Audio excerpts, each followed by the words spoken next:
Hello, Sofa Squad. How are you? Hello, Sofa Squad. I'm currently wearing shoes. Hello, everybody. I hope y'all are doing well. If you could, please drop a number one off in the comment section, like we like to do, so that I know I'm not talking to myself, although I'm a very big advocate of talking to yourself and also answering. It's how I keep myself company. Hello, Sherry. Thanks for that number one. You already knew the drill. She was like, I don't need to even hear him say that spiel. I got it. And y'all, welcome Miss Emily and Miss Tori to the comment. I'll keep wanting to say the comment section. Maybe we start changing the name of the comment section to the Sofa Squad. They keep me in line to keep the cushions fluff. Shooba doop doop doop doop.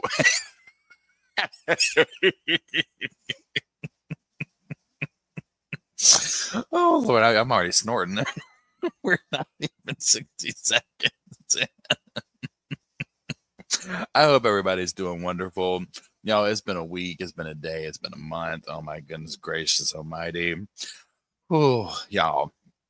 Now, a couple of things here before we start. First of all, y'all, when I tell you when we're done with here, before you even go watch the new Hey Ultra, before you even watch the new Ruby Frankie docuseries, you go and put Fox Hollow on. And I'm talking big time, okay? I have been watching that. I was just, hey Jenny, it's good seeing you. I've been watching that, y'all. It is so good. I've got 1.5 episodes left, and then I'm gonna start on the Ruby Frankie thing.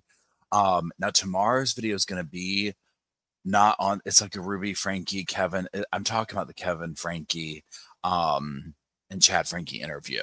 So it's not like my review on the documentary, but like the interview that they did or whatever. So that'll be out tomorrow. And then Sunday, I'm doing a video on that case in Pontiac, Michigan of the mother, right, who left her children home alone for like 3 or 4 years. It's insane. It's so heartbreaking. Oh my gosh. Oh my gosh. I'm sorry, yeah, y'all. Fox Hollow is on Hulu, and the new Ruby Frankie thing's on Hulu too. Fox Hollow, when you start watching it, you're going to be like, oh, I've seen this. Why is he telling me to watch it? Hang in there, okay? Because about episode 2, by the end of it, you're going to be like, what? Hey, that's mouth dropping, okay? Mouth dropping. Now, so there's all that. So today, what we're doing is we are watching the Rose Petal trial. Zachary takes the stand. We're going to quickly read over like a little article from Fitz News. They followed it very closely. This is like not local, but it's semi-localish. It's Greenville, South Carolina area. I watched it, or like not really watched it, but kept tabs on it through Gossip Rumor, Innuendo Kathy, and Gigi over at Pretty Lies Alibis. So hold on one second. Okay. I had to catch my breath there. So that's been said. So we're going to watch Zachary, the defendant, take the stand and testify. Now it's very long, so I'm going to try and speed it up a little bit. And, so just know that. We'll see how it sounds. If it sounds like normal, then we'll go with it. If not, we might not make it through all this testimony tonight because it's like over 2 hours. And you already know me. Like, I'm sitting in this chair. Right. So, anyways, that's it. So this first, let me just read through this article real quick because literally, y'all, this is one of those that like I see why people were like, "What?" Okay, so I'm just gonna read this. What do please hold? I'm just gonna share. That's all I'm doing. I'm just sharing. Okay, where'd you go?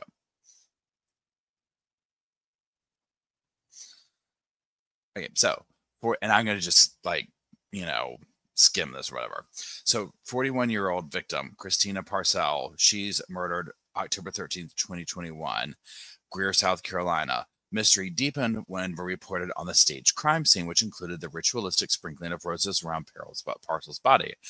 When news broke shortly after Parcell's murder of the arrest of her boyfriend, Bradley Post, and the father of her young daughter, a self-styled music producer named John Mello, the community breathed a small sigh of relief.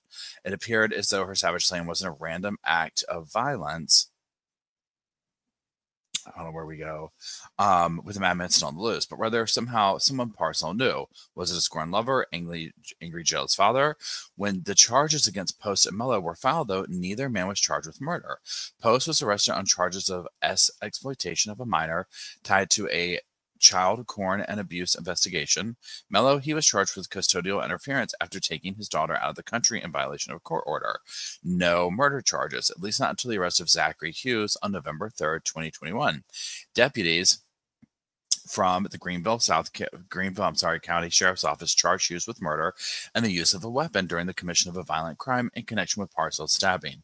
He has been held at the Greenville County Detention Center ever since. Despite there being nothing to connect him with the victim initially, the murder rap against Hughes was strong. During an April 2022 bond hearing before South Carolina Circuit Judge Miller, the solicitor Walt Wickens told the court a Ring camera from home across the street showed the defendant dressed in a black hoodie and a backpack entering the front door of Parcell's home just before she was killed. Hughes' DNA was also found underneath Parcell's fingernails. With the question of who seemingly answered, a new question emerged. What could have possibly motivated Hughes to commit such a gruesome murder? Was he tied to Parcell in some way that no one knew? So here's the key players. Zachary Hughes. Let's just go through this real quick, because we're going to hear a lot from him, right? So the timeline, court documents, defense response. Now let's just go up here to this little thing right here. So Bradley Post, the boyfriend, arrested 10/19/2021 in connection with the child corn. Then obviously we have the victim over here, Christina Parcell. Then over here we have the Mr. Mello. He was arrested 10/21 as well for custodial interference. Then we have Zachary down here at the bottom. Okay, so all that being said, where are we at? Share this tab instead. Let me find you over here. It's so the little bits that I was tuning in and I have not watched this, so we're just going to literally be experiencing this together. This is like one of those things where so many things came out in the stand. So my understanding here is essentially Zachary is saying that he was protecting the child. Okay. And so I want to hear from the horse's mouth about this. So, because, yeah, I see a lot of people like Rosa said she was a PDF file. I like the way you did that. She has a PDF. See, that's the thing. This is we don't hear about this too often, right? And what I mean by that is like with a female perpetrator doing some of this stuff in this context. So it's like, then like another person's arrested when he takes a stand and all this kind of stuff. So this was a huge thing that kind of had some people divided on almost like his vigilante type thing. Oh, thanks, April. I appreciate it. So there's that. What I started hearing from several people, like in emails and comment sections and then group chat, whatever, about this is that they were like, you're kind of hearing a person walking you through why they did something. Now, granted, you could argue, well, Paul, we just watched Anthony Todd doing that in a different way. Okay. You know what I'm saying? So it's like, that's what's kind of interested me in this is him basically saying like, look, I was doing A, B, and C for this reason. And this is why I did this. Okay. So it's a very complicated case in that way. So I wanted to kind of just jump in and just hear it from him and just kind of figure out as we go. Right. So that being said, that's what we're going to do. So now when I turn it on, drop a 1 if you can hear him, please. You can probably hear the dogs in the back. You already know. 708, please. It's major playtime over here. Okay, hold on. Playback speed. Let's try 1.25, something kind of normal.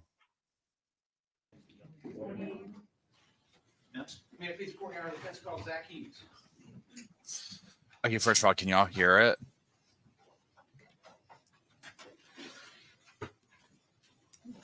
Do you solemnly swear or affirm to tell the truth, the whole truth, and nothing but the truth, so help you God? I do. Thank you. Please be seated.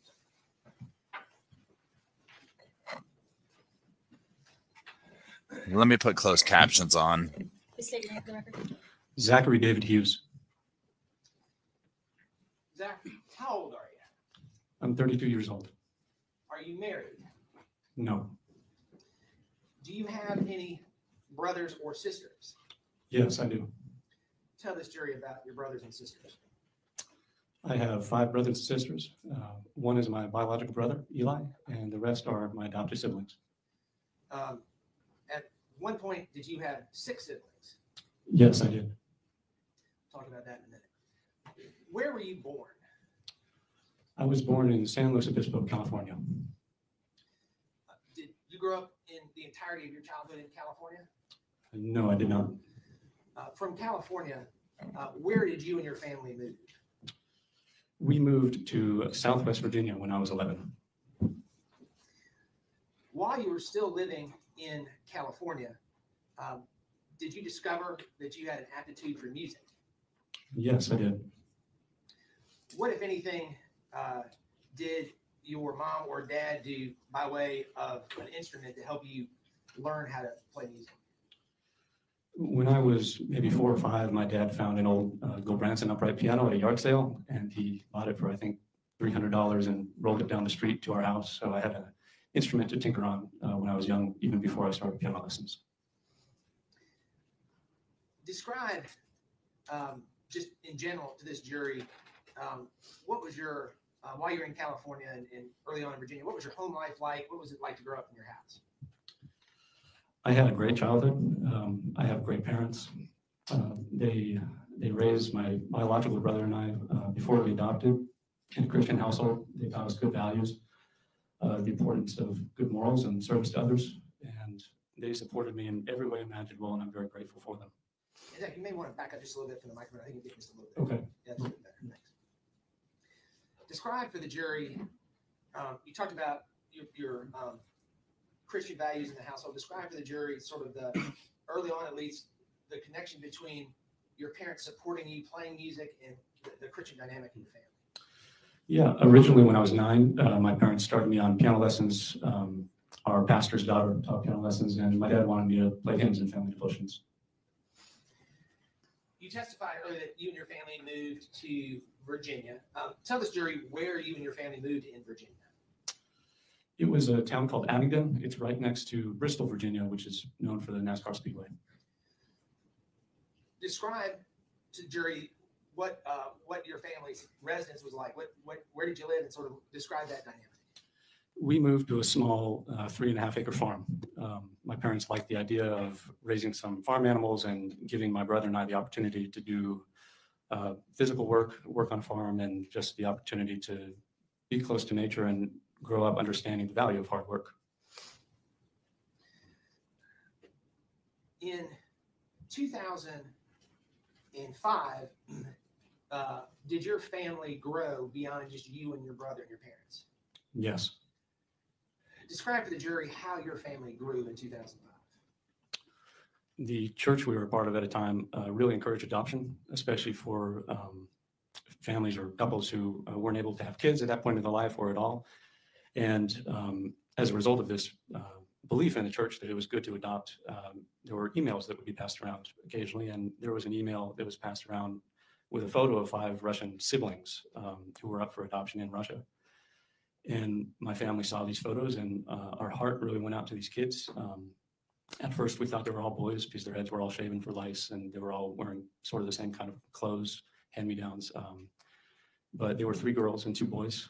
And after a lot of prayer and thought and discussion about it, we decided we wanted to adopt these kids because essentially if we didn't, who would? So just briefly, let's talk about these kids. How old was the oldest child at the time your parents adopted them? She was 10. What was her name? Her Russian name was Yelena, but we gave all the kids American names. So her name was Grace when we adopted her. So Grace was 10. How old was the youngest? 18 months.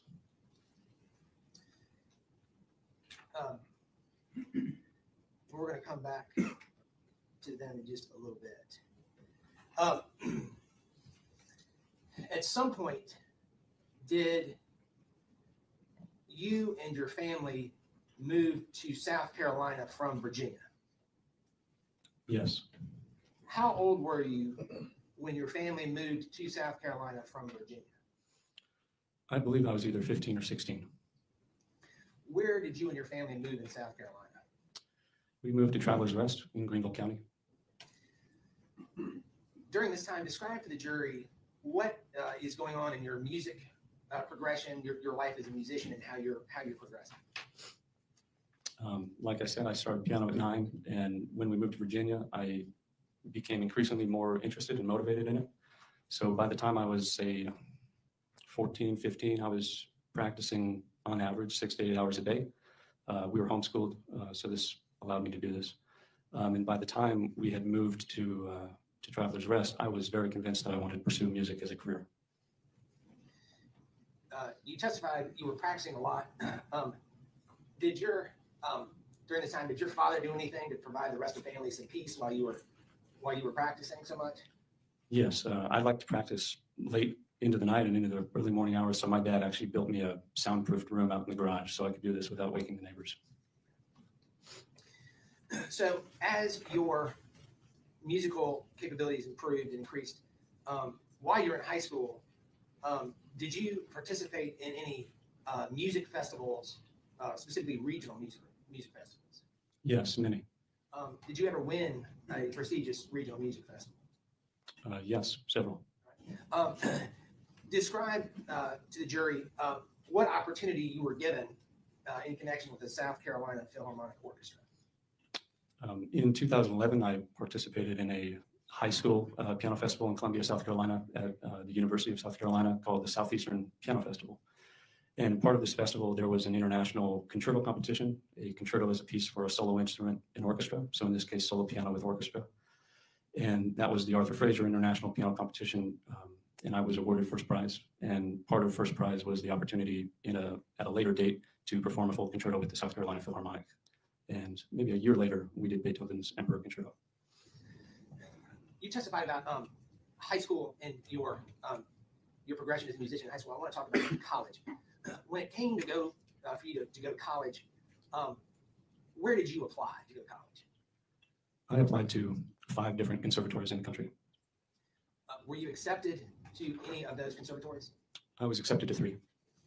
Where did you decide to go to college? I went to the Juilliard School in Manhattan.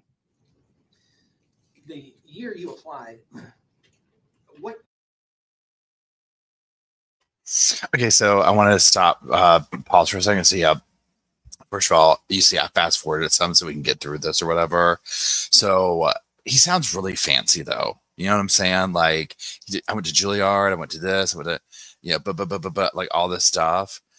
You know what I mean? I'm just like, okay, interesting. So, like, you can like look at the way he's also talking. Dominique says, "Are you going to fast forward all his achievements? He would be so disappointed." This is what so many people were saying. I don't remember where he said he went to high school. Tori. I could probably Google it. So many people were talking about his demeanor, and they were just like, "Oh, he's like what is that guy? American? Remember that movie American Psycho?" They're like, he's like that. And so that's where I was like, huh, okay, like let's see about this here. But yeah, he's very like prim and proper. You know what I'm saying? Like, I find that part interesting. Percentage of applicants were granted admission to Juilliard? I believe it was 7.2%. And you were one of those musicians? Yes. When you were accepted, what, if any, inducements or incentives did Juilliard give you to attend their institution? They offered me a generous financial aid package and a merit-based scholarship. When did you begin your education at Juilliard School? I matriculated in the fall of 2011. I want to talk about what you did while you were there. While you were at Juilliard, did you have an opportunity to participate in an international music festival? Yes, I did. Please tell the jury about that. There was an international music students festival in Kyoto, Japan, which is called I think the Rome Music Foundation sets it up, and they try to get music students from all over the world, from different countries, so they get a sampling of different countries, and they have a relationship with Juilliard. So an email was sent out to the student body asking if anyone wanted to participate, and I was selected to represent the States in Kyoto for this festival. And so how many students from around the world participated in this festival? Maybe 15 to 20. And how many from America were selected to participate? 1. That was just you? Yes. Did you graduate from the Juilliard School? Yes, I did. When did you graduate? In May of 2015. And what was the degree you obtained upon graduation? a bachelor's of music and piano performance. Just briefly describe to the jury after you graduated, what did you do in the music field for employment immediately upon graduation? I did what a lot of conservatory graduates do, decide not to immediately pursue a higher degree. I did a lot of freelancing. I did some solo gigs, playing concerts. I did some accompanying. I taught some students, and I even took on some work in restaurants to supplement my income. At some point, were you given the opportunity to be on staff with the Knoxville Symphony? Yes, I was. When did you receive, or when was that opportunity given to you?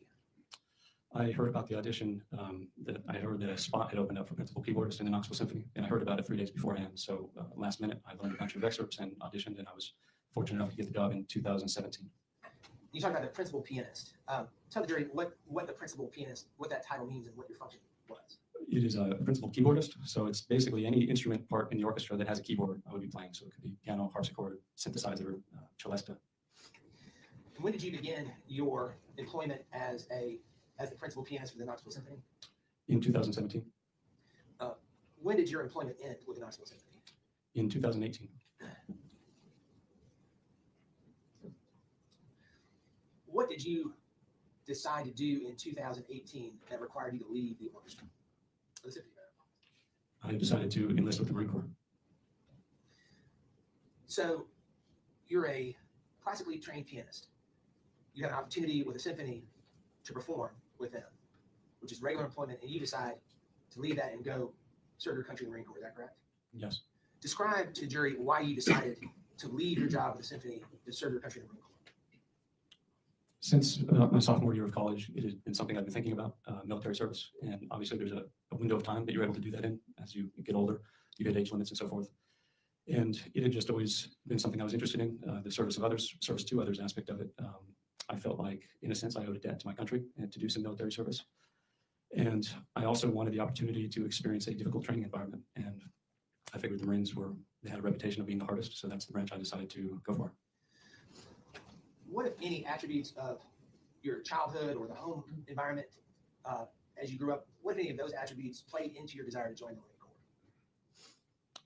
I think the way my parents had always instilled in us a good work ethic and important sense of just a moral duty to others, it seemed like a very good opportunity for me to further develop some of these things in myself.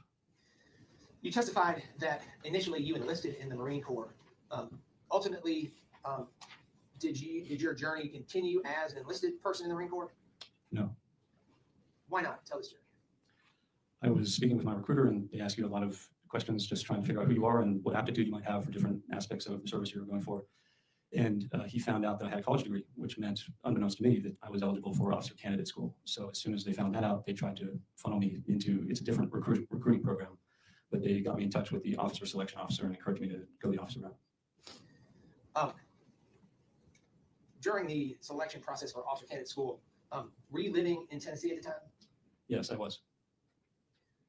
And briefly, if you would, describe for the jury during that period in Tennessee what the process was that was used for officer candidate school or OCS for selection. It's a little different than recruiting.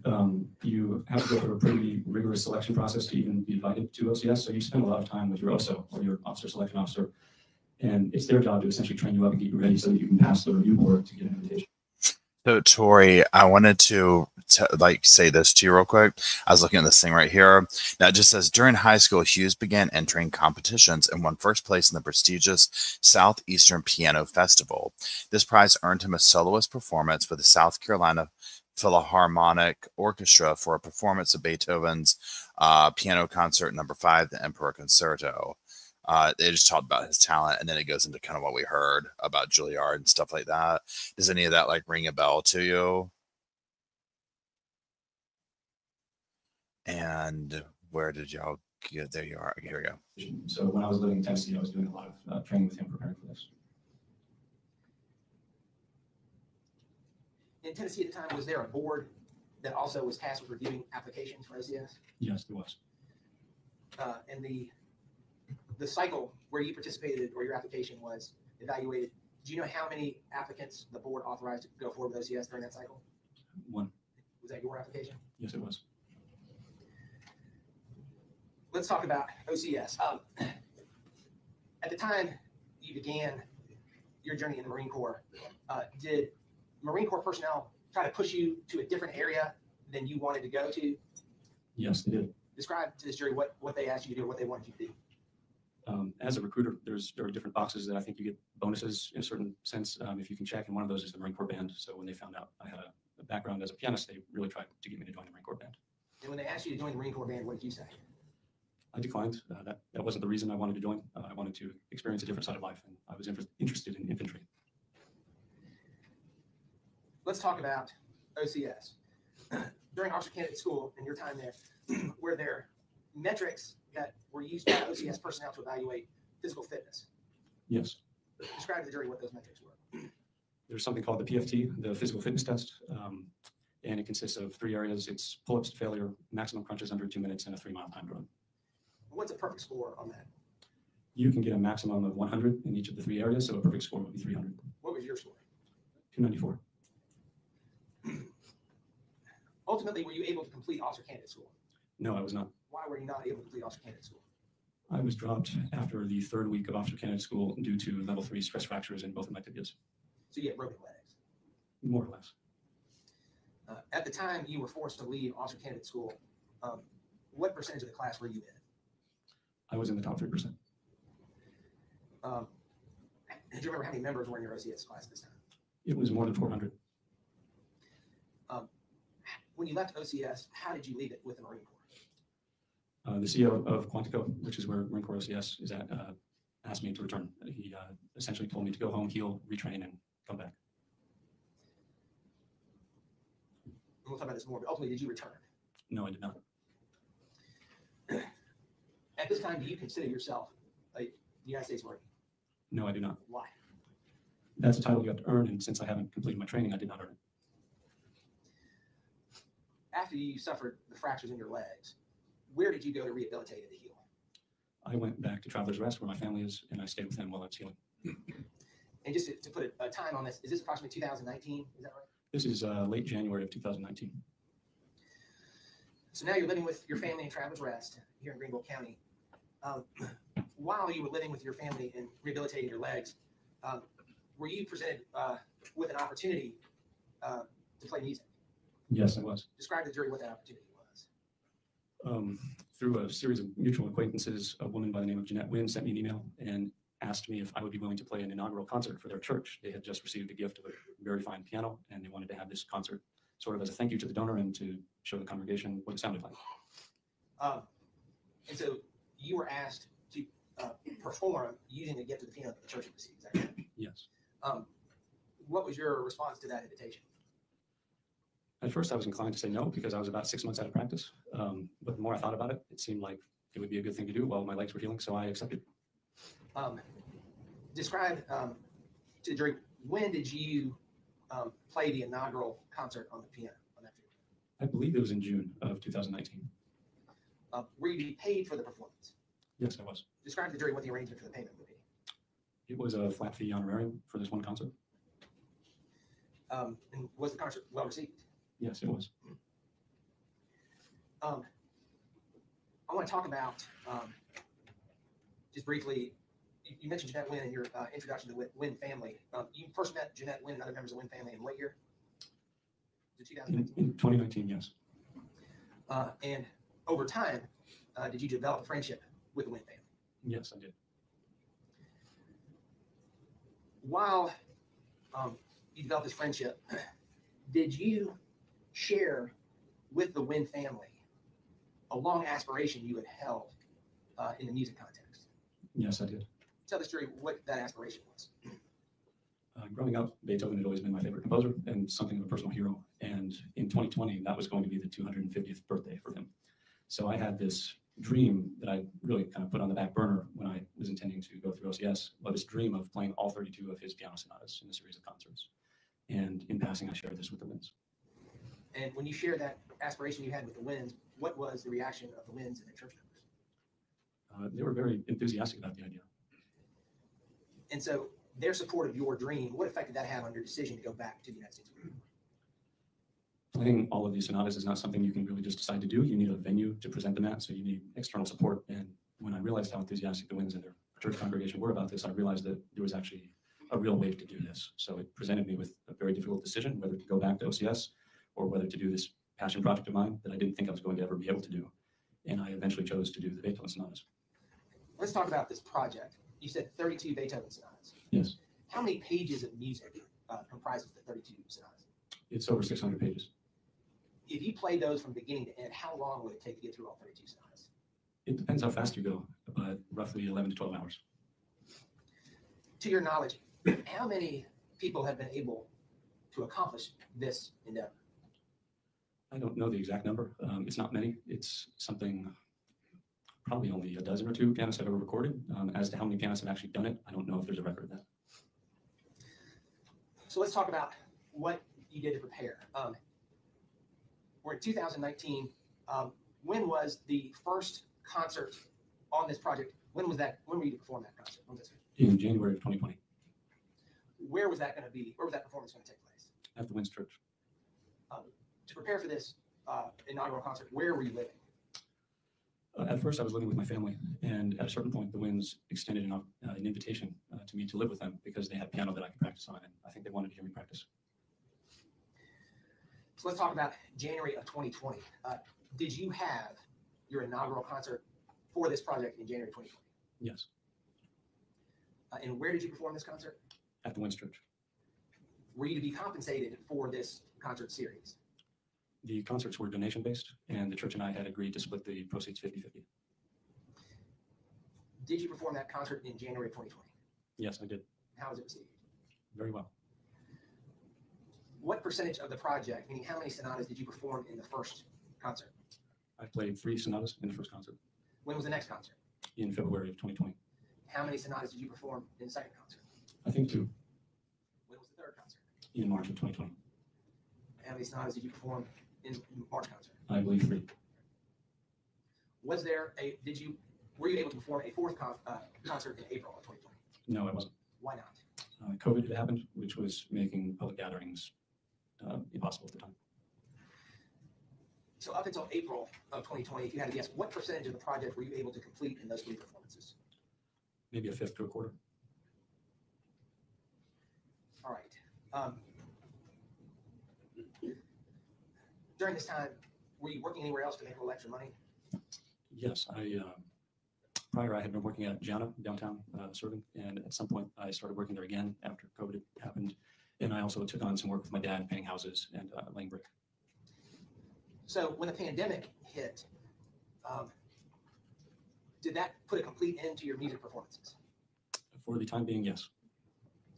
At some point, did you decide to perform outside during the pandemic? Yes, I did. What instrument did you use to conduct performances outside? I saved up some money and bought what was the best electronic keyboard on the market at the time, and I needed something portable, and I also wanted something that would do justice to the pieces I was trying to play. So it was a Roland V piano. Where did you, or how did you get the money to pay for the piano? Through working with my dad.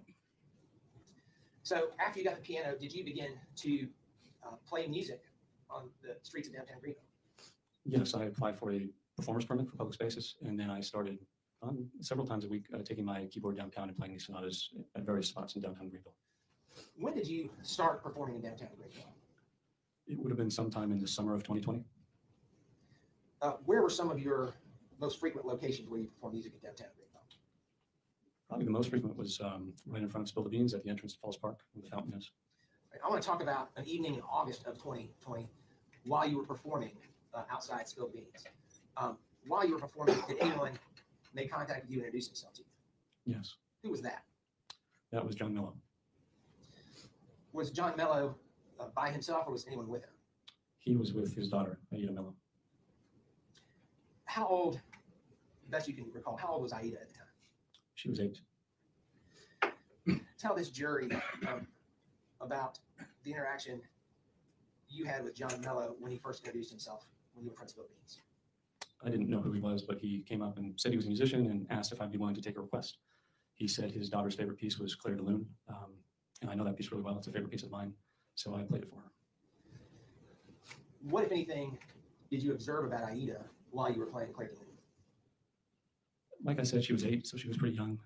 I had taught a lot of kids before, so I had experience with kids that age and their attention spans, which tend to be very short. So I was really impressed. I could see her out of the corner of my eye, and she was just enraptured from start to finish. Like she wasn't running around, she wasn't on a device. She was just completely caught up in the music, and that made a big impression on me. After you played John Mello's request, before he left, what, if anything, did he give you?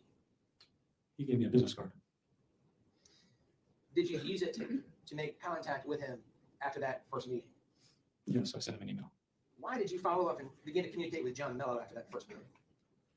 I got the impression from a few things he said and from the card that he was in the rock and roll world, which that's something I had never had much contact with as a classical musician. And he seemed like a great conversationalist. He was charismatic and outgoing, and I thought it'd be interesting to get coffee with him at some point. And did you meet with John again after that night in August of 2020? Yes, I did. I want to talk about the period between the time you met John and Aida Mello in August of 2020 until the beginning of October of 2020. During that period of time, how many times did you physically meet with John Mello? Maybe 6 or 7 times. When you met with him, was he by himself or was with Aida with him? With one exception, Aida was always with him. Tell the jury what the activities you and John and Aida would do together in that period. We'd get coffee a few times. I saw him and Aida spontaneously because I was performing and they walked up like the first time. We got pizza once. We went to an art gallery, things like that.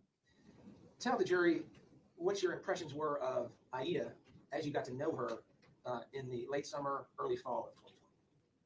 They were extremely positive. She's a really special kid. She was definitely mature beyond her years, like I talked about. She could hold a conversation with adults. She looked you in the eye. She seemed really cultured, like she'd had a lot of exposure to different places. She traveled like almost as much as I had. She was always telling me about trips she and her dad had taken, and it was just very evident to me that she was a very healthy, loved child. She clearly loved her dad, and it was obvious that he had done a great job raising her. And I was convinced that she was a happy, healthy kid, and he was a great father.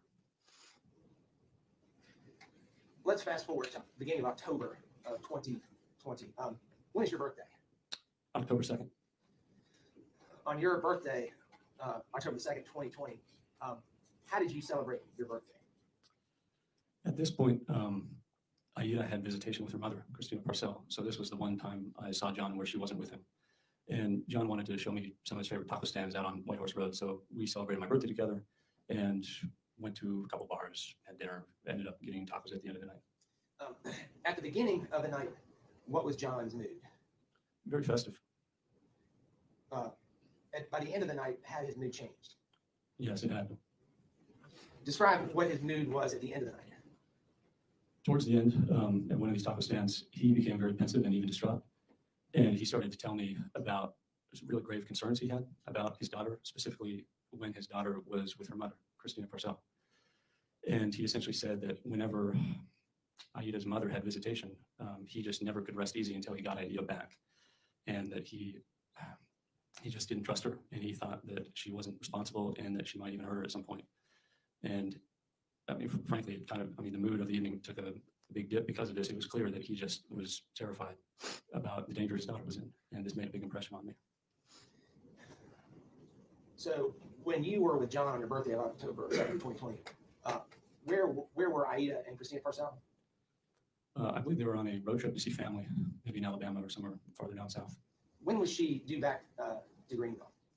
I believe the next day, or in the next couple of days. When she returned, where were Aida and John going to go? They were going to go to Italy. Did John tell you that? Yes. When John told you that he and Aida were going to go to Italy, what did you think about that? What was your reaction to that? I thought it was great. I knew at this point that John's parents were Italian, and Aida, I thought, stood to gain a great cultural experience from it. And I just thought if I had had the opportunity to travel and live in Italy when I was 8, I would have jumped at that. So I was really excited for both of them. Did they go to Italy? Yes. So in October, John and Aida Mello go to Italy. Tell this jury what you're doing in October, November of 2020, musically and otherwise. At this point, musically, I was still performing on the streets of Greenville, and I was also talking with someone who curated a museum of historic instruments downtown, the Sickle Music Museum. This man was Tom Strange, and we were discussing the possibility of revamping the Beethoven project I had been planning to do that got cut short by COVID by essentially doing the concert series again throughout 2021, but this time recording them so that we wouldn't have to deal with the issue of gatherings with COVID going on. And did you and Tom Strange solidify a plan for resurrecting the Beethoven project? Yes, we did. Just generally speaking, describe for the jury sort of the intensity of the schedule, the intensity of the lead up to that project. Yeah, so as a classical musician, at least, just because you've played a piece doesn't mean that like you know it forever and you're never going to forget it and it's never going to cost you any more work. It would be like you may have run a marathon once before in your life, but if you haven't trained for a year, it's not going to be easy for you if you're going to try to do it again. So I was going to have to relearn all of this repertoire because I'd only been playing certain of the sonatas downtown. And with the recording schedule, I was going to be meeting with him. There was going to be other people and other equipment involved. So essentially, I was going to have to commit to a schedule where we'd meet more or less once a week to record one sonata a week throughout 2021 and stick to that schedule. So it was going to be strenuous and a lot of work, and I knew this going into it. And when was the first recording set to occur on the project with Tom Strange? I think around January 2021. And beginning in January, how many performances on the project? What was the time frame on the remaining performances on the project? Again, it was roughly one a week. These sonatas are not all the same length. Some are short as like 12 minutes. Others, one lasts about 45 minutes. So depending on the piece, we were allocating enough time for me to get ready. All right, so let's talk about from, again, October to April of 2020. John and Aida leave in October. Between October and April, describe to the jury what the communications were you were having with John Mello, the frequency of the communications. Just tell them about that. Like I said, I was excited for them. I was excited for Aida to be able to have this experience. Based on what John had told me about Aida's mother, I thought it was good that there was distance in between them. And our communications had died off a bit after they left. John is interesting. He's also a lot. He's a very dramatic person. And it was a bit of a relief to just not be running into him downtown all the time because I had a lot of practice I was doing. And sometimes I didn't have time to hang out as much as he might have wanted to. So our communications petered out. Were you relieved in some ways that your communication with him had slowed down or so? To a degree, yeah. All right. In April of 2021, did your communications with John and the frequency of them increase dramatically? Yes. Why did your communications with John increase dramatically in April of 2021? Like I said, our communications had petered out, but they hadn't completely ceased. So he had let me know that Christina Purcell, Aida's mother, had been filing, I think, some stuff with the family court in Greenville in order to try to get her daughter back. He was very worried that she might succeed in doing this for reasons I've already spoken about. And in April, he sent me a message, and it was clear from the text that he was very upset, just saying that, Zach, they took Aida. What am I going to do? Something about along those lines. After he told you in April of 2021 that they had taken Aida, did he begin to tell you in greater detail what his concerns were and more information about his concerns? Yes. What happened next? At this point, I found myself in kind of a conundrum because, like I said, I appreciated having some distance from John. But by the same token, I was becoming increasingly more concerned about his daughter, Aida. So while I might have wanted to not continue communicating with John for the sake of his daughter, I felt that I had a certain sense of responsibility to help him with what he was dealing with this custody battle for his daughter's sake. We began communicating probably every day, at least by text, often by phone calls. I was giving a lot of time towards hearing what he had to say, towards trying to help him in any way I could. Some of the things I did to help him were, first, he needed counsel. He needed a lawyer in family court.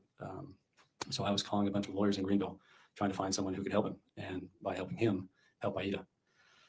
I ended up cleaning his house in Greenville. He left it with a tenant who absolutely trashed it. It was like nothing I'd ever seen. Like the air was hardly breathable. So I was buying dehumidifier, getting cleaning supplies, hiring Mikey Manigo, who testified last week, to help me clean out his house so that he would have a place to show family court, that he had a home that would be a safe place for a little girl and him to be living in. I told him when he came back, I'd pick him up from the airport. But notably, while we were having these conversations, he began to tell me in much more detail what his concerns were about Christina Purcell.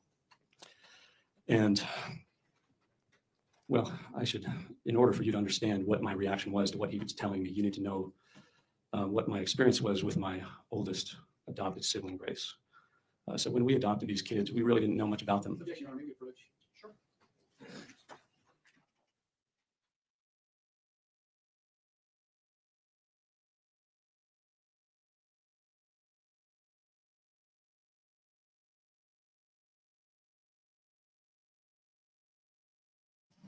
Yeah, it's my understanding that he's not allowed to talk about the child stuff, the pictures and all that kind of stuff. And I can't remember not hearing the photos were described. Mom and post. Yeah, so Northwest says, according to Gigi, in the non-streamed hearing, the photos were described. Mom and Post, the other person, were both in the photos, harming the children in that way. So there's something with him not being able to talk about it, but he'll like drop tidbits off, which becomes an issue.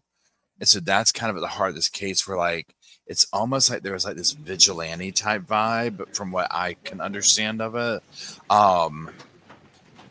So there's that. Wait, where'd they go?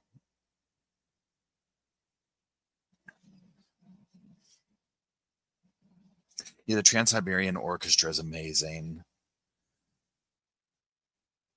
Yeah, so they weren't submitted as proof, Stephanie.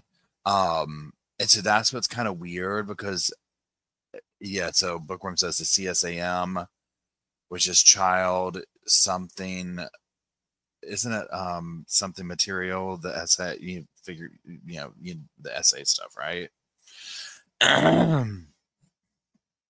Dolly Hood, which I love your name, Dolly Hood, says he did not even know about the CSAM, though. Nobody knew until after her death. Okay, so that would add another layer. Hey, Tina, how's it going? Okay, Dominique says, Mom and new boyfriend were both in the photos with the daughter and another. Oh, my God. I mean, what the hey diddy? Literally, right? Wait, I'm gonna sneeze. Hold on. No. I took it off mute to sneeze. Sorry. I meant to mute it. Well, they knew about it, but the photograph wasn't found. Okay. Tori says a member of the TSA did a concert with her high school, and he chose me for a duet of Crazy Train on Electric Violin. And what other cool? Oh, that sounds amazing, Tori. I know it was me. I thought I muted it. Thank you, man.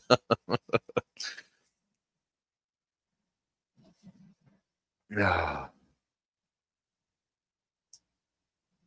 Yeah, I don't know what to make of this guy yet because, like, okay, we've listened to. Let's see how long this has been going on. No, are you serious? An hour? Well, I mean, obviously we haven't listened. Almost an hour. We're an hour and 6 minutes in, so do a little bit. I've stopped, whatever, you know what I'm saying. But regardless, and well, we've been watching for 48 minutes. We've been live, so literally, and it's sped up at 1.5. Okay. Avery, are you serious that he was rejected from the Amish community? Did he say that? Because I've zoned out some of his stuff. I mean, great. Everything aside, obviously, great musician, right? I mean, hello, like Juilliard, all this type stuff. But it's a lot. It's a lot. It's a lot, right? Yeah. Tori says, almost an hour of. So you had to relearn the piano.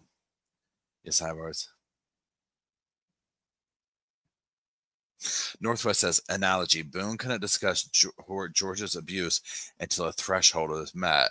The self-defense threshold was not met. Okay, pardon.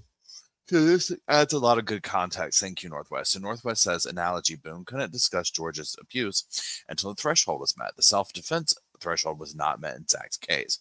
So yeah, so like that's where this whole thing comes in where he's not supposed to say stuff. But I mean, pardon me, you know how it is, like you can't unring a bell, right? So when you start dropping stuff off in the courtroom, when they're like, now everybody, we're gonna strike that, you can continue to do your job without that information we just learned, right? I mean, right? We're all human, okay? Lauren says, bragging moment. My oldest kid just got through to the finals in his school to compete in the Scottish Young Musician of the Year award, even if he doesn't get that. That is so amazing, Lauren. Oh my gosh. That is amazing. Congratulations. That is something to be definitely proud of. No, he didn't. Avery says, no, he didn't say it. He just looks like he felt. Oh. I believed it. Anything's possible. This dude's like, literally, like, I'm like, we've gone on this whole plethora of like, I'm like, okay, I think he said he was Beethoven reincarnated. Like, he's done all these things, so he was rejected by that. And so I believed it. Like, there's something about him on the stand so far that I'm like, I could see that. Like, you know what I'm saying? Like, somehow he found his way. Remember how David and what's that show? David. Ooh, what's that show? Schitt's Creek.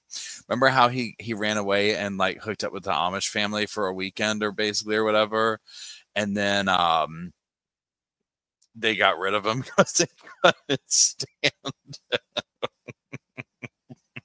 It was almost like this dude I think could find his way there, right? Yeah, Beethoven was amazing. I mean, what are they doing? Oh, wait. Okay, let's get over here. There we go. Thank you.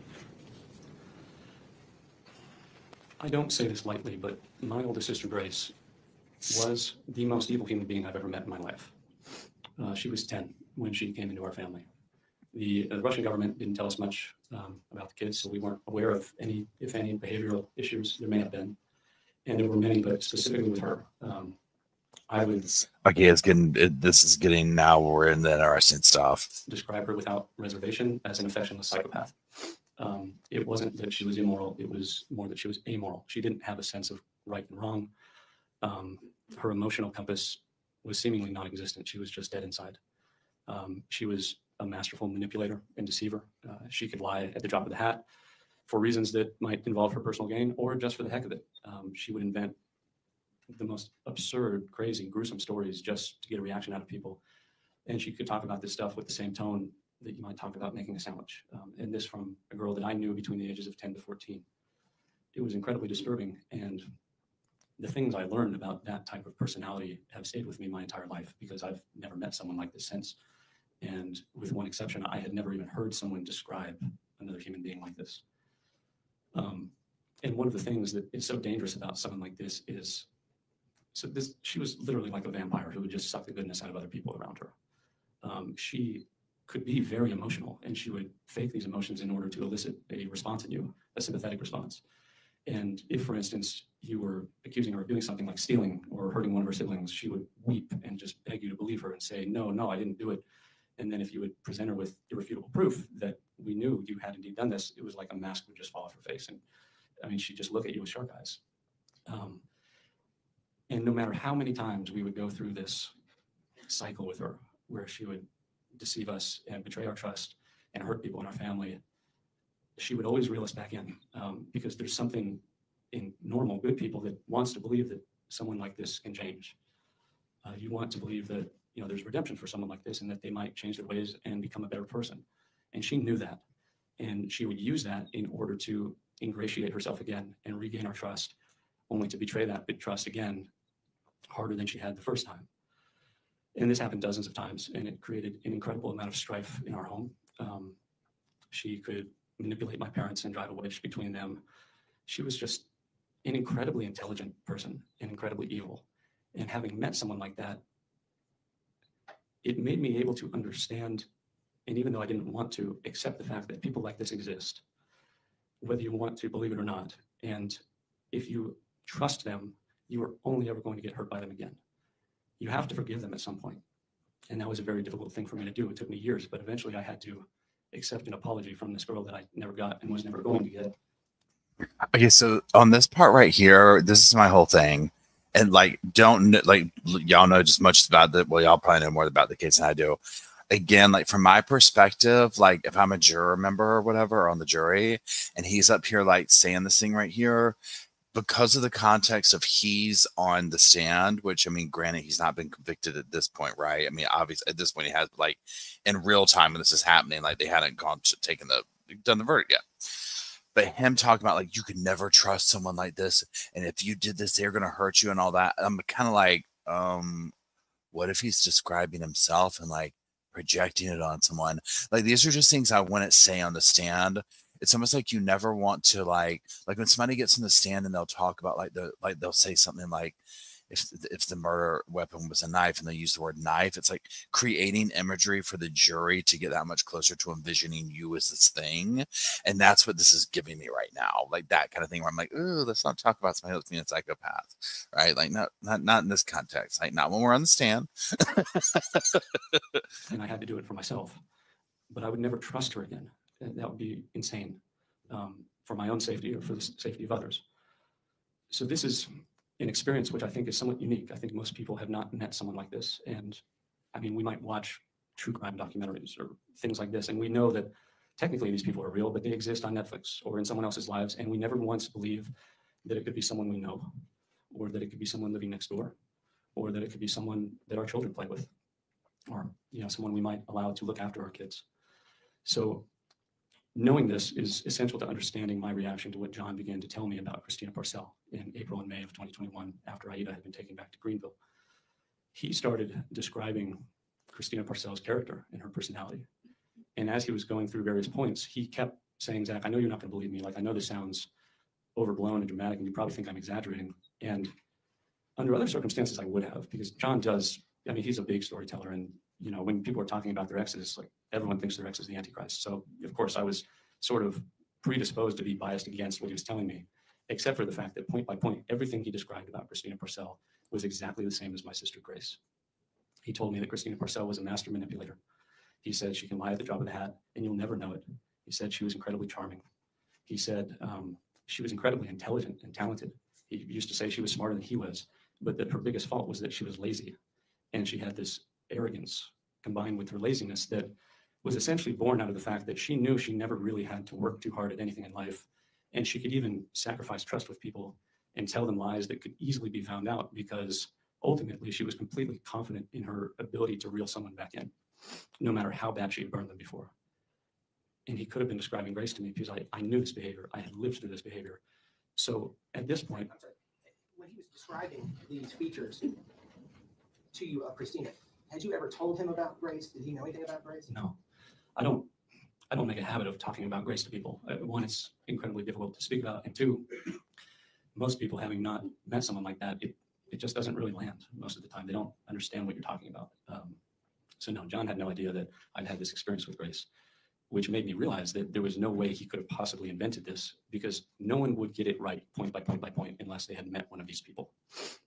And that was the first thing that really raised a huge red flag with me and made me think that despite the fact that he can exaggerate and overblow the truth, and he's often not very believable when you listen to him, I was convinced at that point that he must be describing something true, because no one would know how to describe it so specifically and accurately if they were just making it up. And I was right to believe him.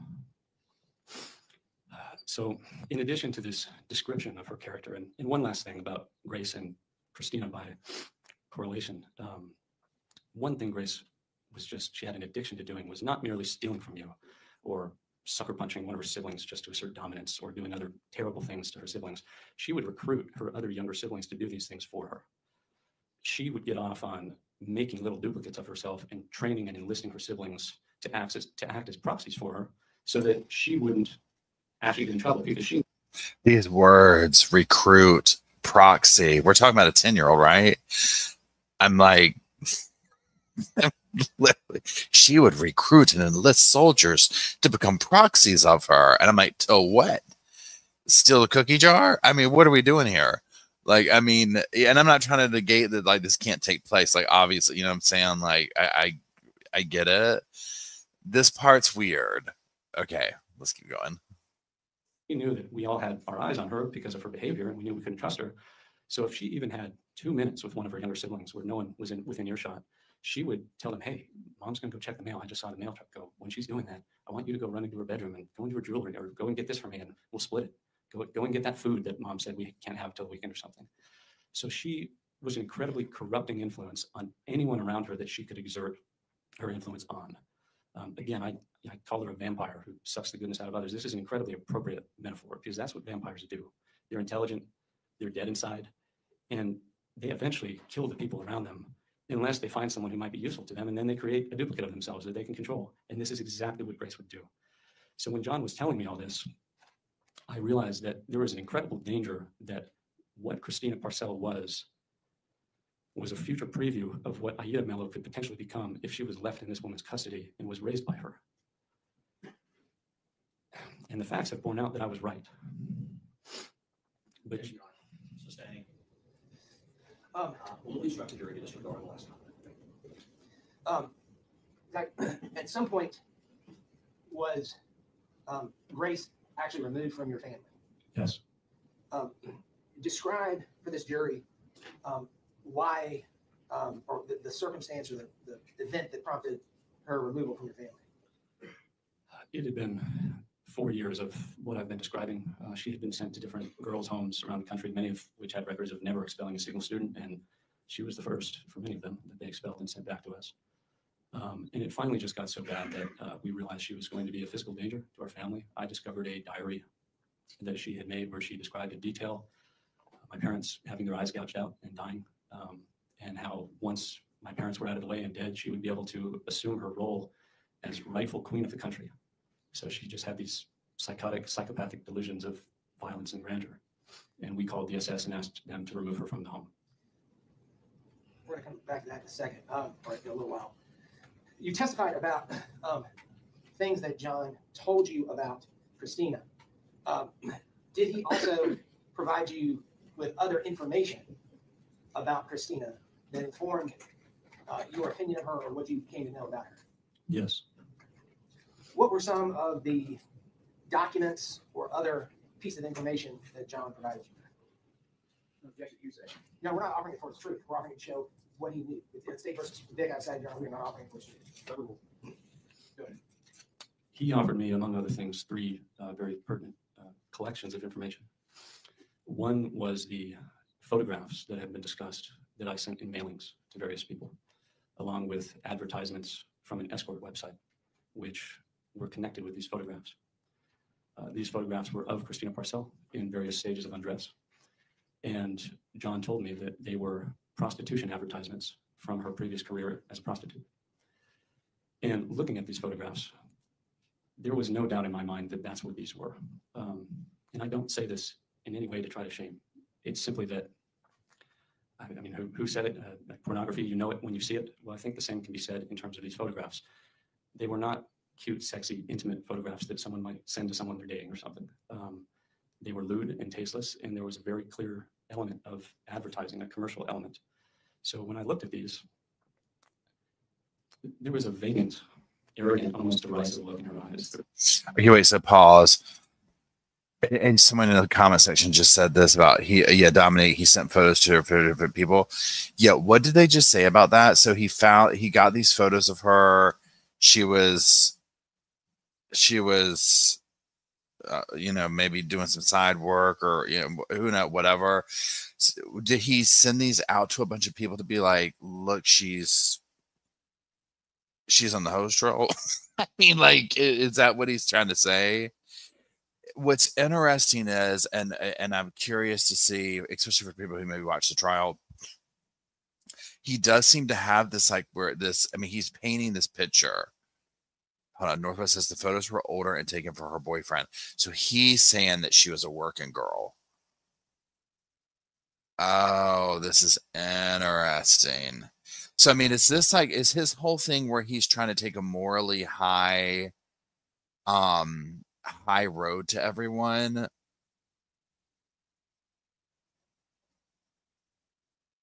Mellow launched a multi-year smear campaign. Oh, this is so deep. Oh my gosh.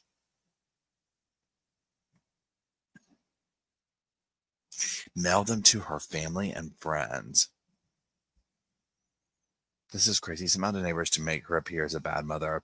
and sway the court in the boyfriend's favor. He wanted Mello to get custody for the child's safety. Thank you, Rise. Now, I saw somebody mention earlier, and I don't know who, so claim your fame. They made some comment, like, and this is here in this comment section, where they were talking about Mello was getting him to do the dirty work. Do we think that that was a component? Yeah, literally, like, I blinked and I'm like, okay, hold on, wait, we're now at, she's, you know, a call girl. What I mean, did we miss 30 minutes here? We've gone from Juilliard pianist to demonic 10-year-old Russian plant living in his house to call girl. I'm like, I don't know what the next 60 seconds are going to hold, right? Like, where are we going to end up in the next 60 seconds? And Akasha says what he is getting out very, very slowly is trying to build up to the actual reason he did this. Yeah, and that's kind of like the vibe I get, where he's like, you know, he's just like slowly building out this thing. Mello filed CPS complaints for giving child too many baths, giving cold meds without consulted food. Interesting. So everybody had a thing against her. Pardon me, I'm sorry. No, Mello got arrested. Yeah, no, I'm glad to get the info. Because yeah, this is like just like what. So again, this is the only bit of this like from start to finish that I've watched. So just getting this, it's his story is coming out much slower, and it's, you know, I thought it would be a little bit more, this is why I did this kind of a thing, as opposed to like, here's my entire lifetime story zodiac chart kind of a thing, right? Okay, let's keep going. It reminded me so much of my sister. It was a look that said, I can get you to do whatever I want because you want what I have to offer you. And coupled with this was a deposition from 2016 that Christina Purcell had given. 1 second.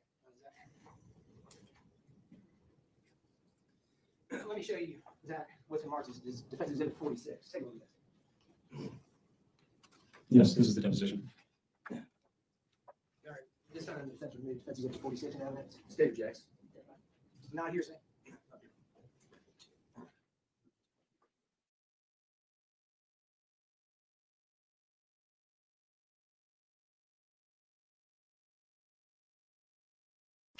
Yeah, at least we don't have him talking about the baby Benadryl and Culinary Crime says OTC baby meth, Benadryl stocks must have gone up between this case and Todd. I mean, honestly, he hasn't got it. He's way more polished than Anthony Todd. I'll give him that. Yeah, they're really building, but I mean, here's my thing too. Like, you can be a genius and still, you know what I'm saying? Like, and obviously, you know, I'm just watching his testimony, right? I would have to hear the whole picture to truly be like, you know, but so far there definitely seems to be this level of like superiority, maybe. But there's something, I don't know. I mean, again, I'm not a therapist or anything. Let's see where we're at here.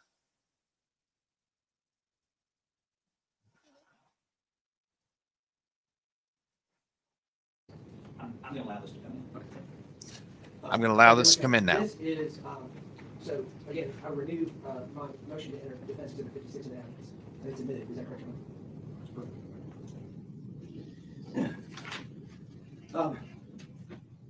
So I take a look at defense exhibit 56.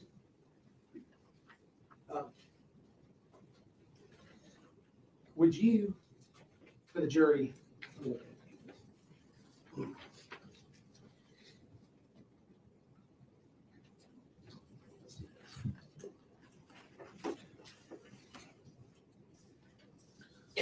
okay, wait.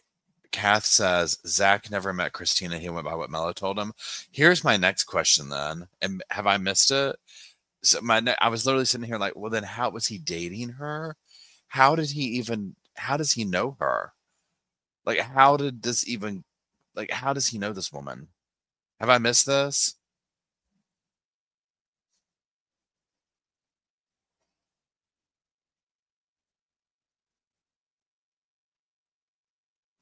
He didn't know her.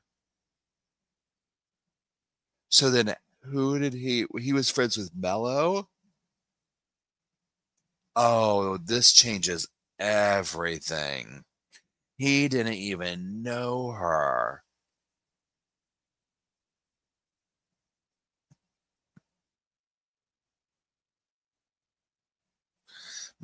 Baby daddy Mello and Zach formed a friendship. He did not know Christina. Was it a true friendship, or was it a friendship? Because I'm almost getting like this, like, I don't know. This is crazy. This is crazy. And barely met the daughter. Oh my God. So he totally just listened to what Mello said. Friendship is suspected.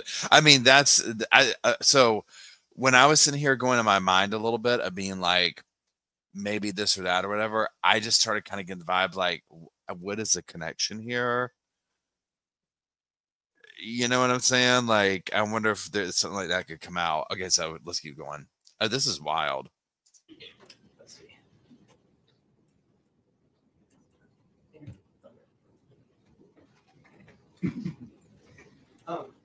Zach, this is an affidavit of a man named Alex Fields. Is that correct? Yes. And I just want to go over this affidavit for you, or with you. Based on your understanding of this affidavit, in the case of John Noah, how did John become aware of this information that led to this affidavit? John posted an ad on Craigslist asking for information about a woman named Christina Lorraine Purcell, aka Caroline Warren, and he provided photographs to identify her by. Is page 2 of the affidavit this advertisement on Craigslist? Yes. And Kai says, Paul, can you go over Stephen McDaniel's interviews and interrogation? That would be another good revisiting Ebo one to do. That's a good one. That's like core true crime loser right there, number one. And number two, I mean, I forgot about that one. I did videos on him in the past, but I haven't revisited that one in a long time. Hey, Diva, how's it going? Oh, here we go.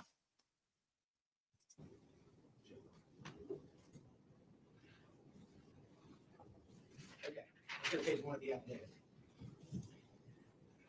Would you please read the second paragraph of this affidavit? I was at Hall's Chop House in downtown Greenville, South Carolina, when a woman approached me. She said hello and proceeded to ask if I was looking for a date. She said something to the effect of inviting me to bed for an amount of money and that we would not be rushed at all. When I refused her proposition, she proceeded to offer me narcotics. I refused and ended the encounter at that point. Would you please read just the first sentence of the third paragraph? There is absolutely no doubt in my mind that this woman is the woman that I saw on Craigslist. And Zach, again, the woman in this advertisement on Craigslist, who's that woman? Christina Purcell.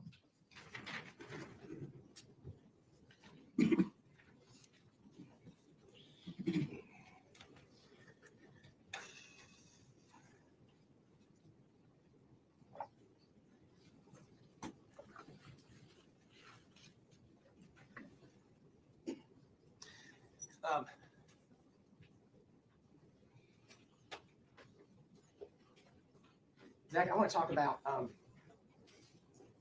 other information John Noah had provided you.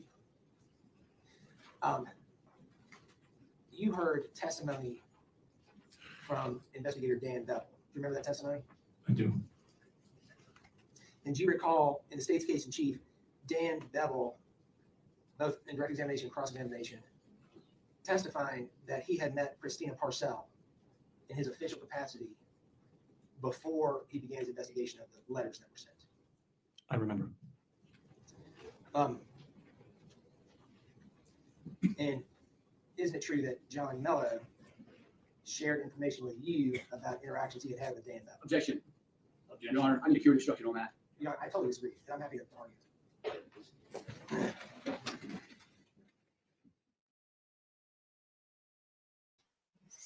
Yes, let's give Boone's Boone's Toilet Hooch a shout out. I get the biggest kick out of seeing you here name the chat room. I love it. I just love it. So yeah, I'm completely over here like, oh, hold on, let's see. So Mello had also given CPS fake drug screen for daughter. CPS did a hair and urine test on daughter negative. I mean, they were out for this woman. But it does sound like, so y'all are saying that it's confirmed 100% these pictures. She was the Christina was in the photos doing bad things with the child.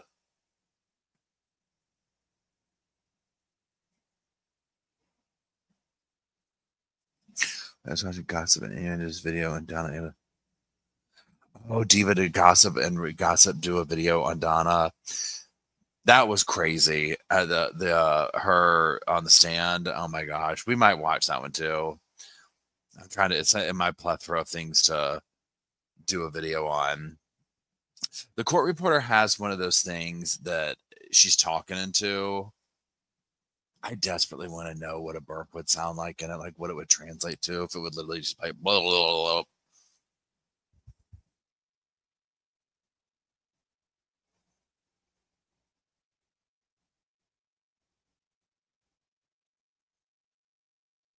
You see, now for me, like I'm trying to imagine this. So, like, imagine if you're like, defendant says that he was a good piano player. He went to Juilliard. He went to da-da-da-da. Okay, now the judge just said this, but like I think that would be easier than the typing thing. But again, I don't know how to do any of it.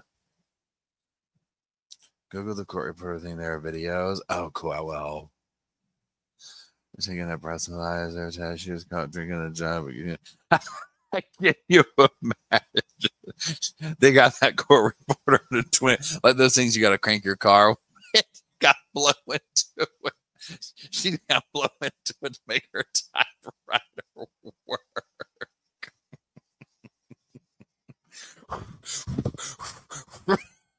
She's just typing and blowing over there.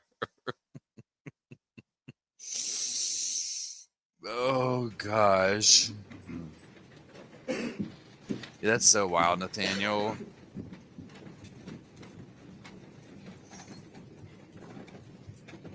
Thank you for your patience. I just have to pick up some legal issues with the attorneys. Y'all gonna get your steps in today. Take a seat.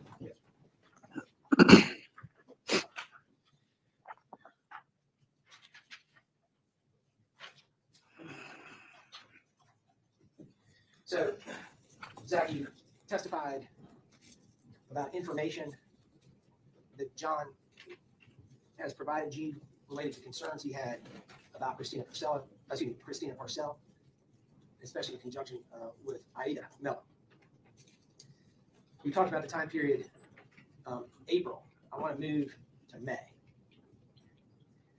In May of 2021, were you and John Mello continuing to communicate about the situation? Yes. In May of 2021, what, if anything, did John ask you to do for him? Given the extremely grave nature of John's concerns for his daughter, especially while she was in the custody of her mother, Christina Parcell, and potentially being exposed to her mother's boyfriend, Brad Post, who John believed was a pedophile and is a pedophile. Objection. Sustained. I instruct you to totally disregard the last comments made by Mr. Defendant. And Zach, could you just tell this jury what John asked you to do? Yes. Given his concerns, John asked me that if I believed his daughter was in grave danger, would I be willing to kill Christina Parcell for $5,000? What did you say when he asked you that? I was shocked and insulted by the request, and I gave him an immediate and unequivocal no. So he offered you $5,000 if you would kill Christina Parcell, and you said no. That's correct. At some point, did he revisit that subject? Yes. Did he make you another offer? Yes, he did. How long after the first offer did he make the second offer? I'm not certain, but I would say maybe 2 or 3 weeks later. Tell this jury about that. He was becoming increasingly more worried and distressed about the safety of his daughter. I was as well. The more I learned about the situation and everything and a lot more than what I've told you. I was also Sustained.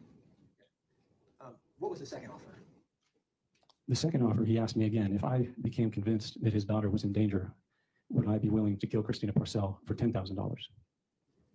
What did you, or how did you respond to that offer? I told him, John, there's no amount of money that would ever tempt me to do something like this. And I told him I was insulted that he even thought that would be something I would consider. So I told him I would never do something like this for money. I told him the only way I would ever consider taking action like this is if I was absolutely convinced that his daughter was not only in danger, but that the only way to rescue her from that danger would be to take Christina Parcell's life.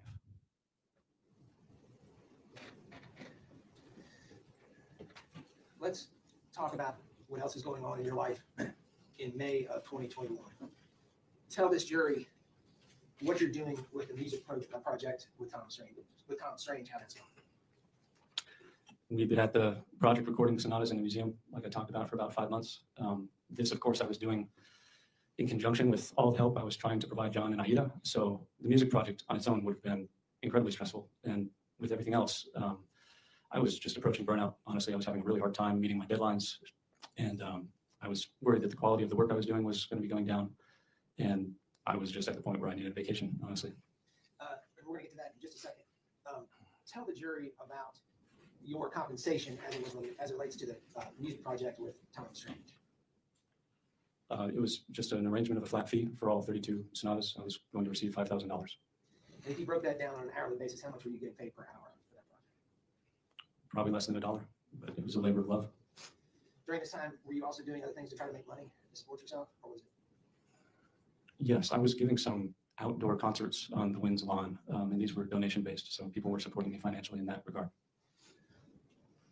You talked about needing a vacation at the end of May. Describe a little bit more to the jury the fatigue and why you believe at the end of May that a break would do you some good. Well, I needed a break. My nature is usually to just try to push through stuff like that. I can push myself too far. So I was not necessarily seeking out a break or a vacation, but I was definitely at the point where I needed one for the sake of my work, for the sake of my health. Did you get that break? Yes, I did. Describe for the jury how that came about. Like I said, John and I were communicating pretty much every day at this point. Much of it, if not most of it, about Aida. But I was also mentioning to him what I was doing, certainly times when he needed me to do something and I would have to say, I can't, I'm practicing, I'm recording something like this. So he told me, I think he said, like, in the rock and roll business, we say you have a monkey on your back. Like, the project is starting to own you and you just need to step away from it. You're too close to it and you've been in it for too long. So he suggested that I come and visit him in Italy. Did you take him up on that suggestion? Yes, I did. Initially, what was your reaction to that offer? Initially, I didn't want to. Like I said, it's my nature to just kind of push through things. But with some more time, I realized that some time off from the piano would probably do me good. So when did you go to Italy to visit John? I think in either the very last days of May or first days of June, 2021. Who paid for your travel? I did. When you arrived in Italy, where did you stay? I stayed at John Mel's apartment. How long were you there? Between 3 and 4 weeks. Do you remember where in Italy you were? Yes, it was a town called Rovigo. It's not too far from Venice. When you were visiting in Italy, where was Aida Mello? She was in Greenville with her mother.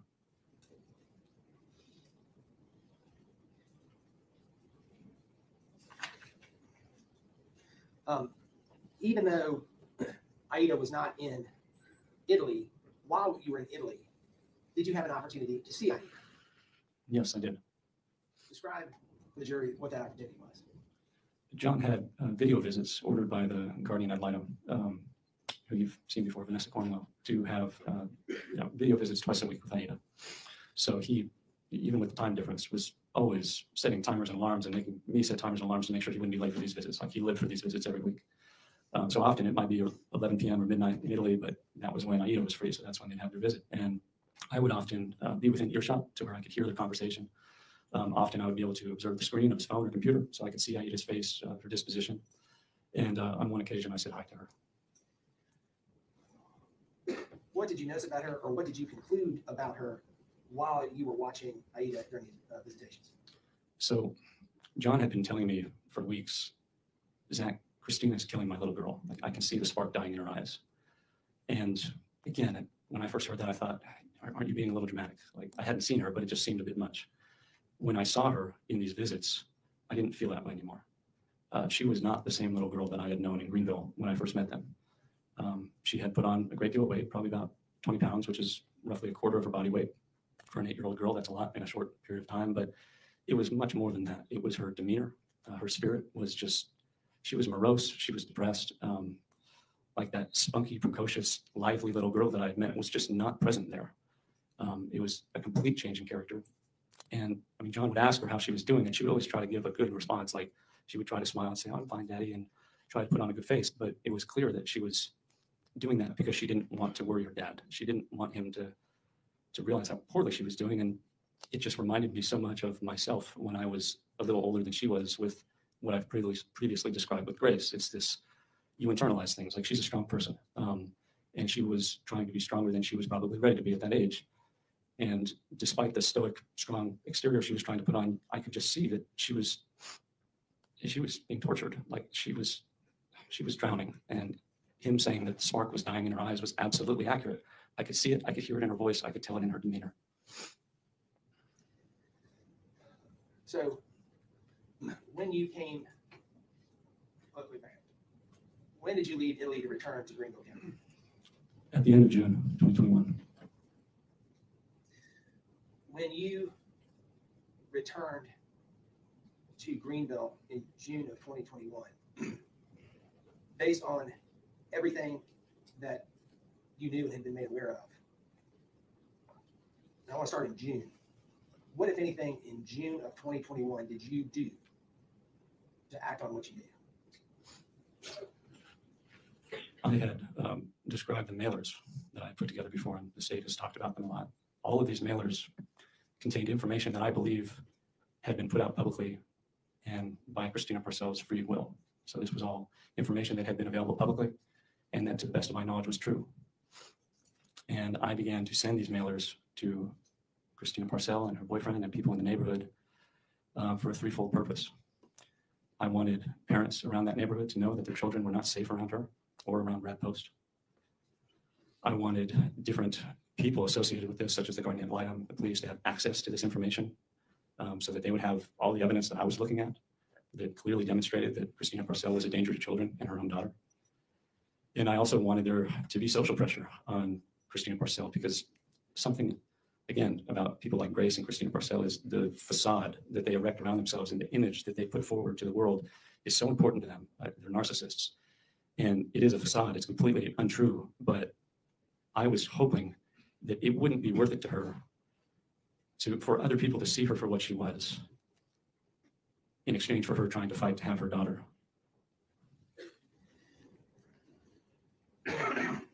You sent multiple mailers beginning in June and going into July of 2021. Yes, I did. Did those mailers and the effect those mailers had do anything to alleviate your concerns? No, they didn't. If anything, Christina Parcel and Brad Post just dug their heels in deeper. After the mailers were sent, do you know whether or not they had any effect on? I want to talk about, after the mailers were sent, did you learn of a video call, or about a video call that John, who was in Italy, had with Aida, who was in Greenville? Yes. What did you learn about that video call? Shortly after these mailers would have arrived, John described a call to me where he said Christina was, at the end of the call, she took the phone and turned it towards her face, which she usually did not do. And he said she was more angry than I've ever seen her. And he would often talk about how you would never see her angry, like she was very good at controlling her emotions and not showing if you had made her angry. And she took the phone and didn't say anything, but just slid her finger across her throat as if that she was threatening that she was going to have him killed for what she believed he was doing. After the mailer, or the last mailer, did John share with you any information he had received via email? Yes, he described. Well, he didn't describe it. He sent it to me. An email he had received from someone he knew in the biker community, motorcycles. And Brad Post was also involved in the biker community, or at least tried to be. And this email was from this acquaintance of John, telling John that Brad Post had been going around essentially asking for someone to, quote, put the hurt on John Mello, and that he was offering a lot of money to make this happen. You're welcome.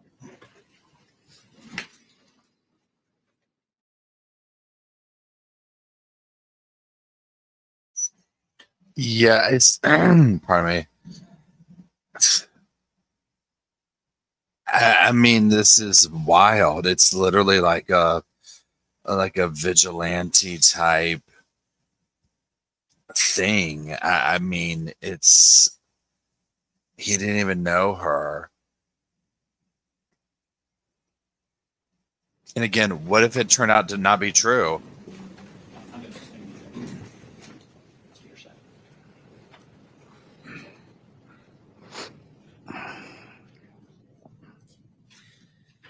Zach, we talked about the fact that you testified that you sent the mailers. You explained why. I want to talk about something else you did for the purpose of acting on a concern.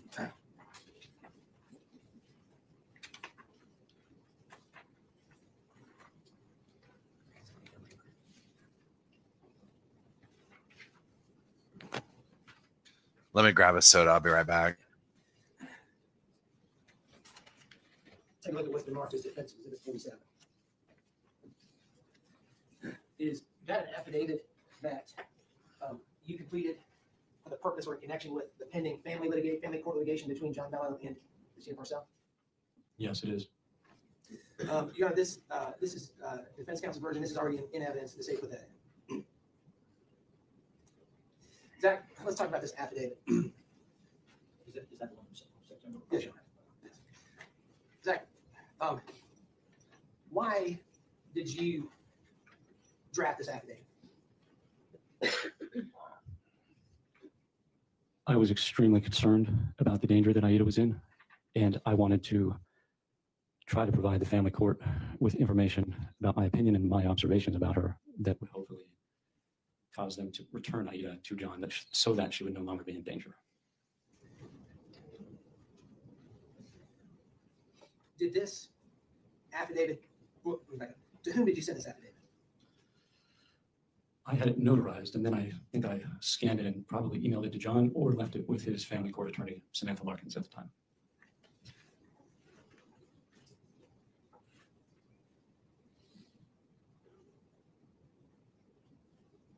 One second.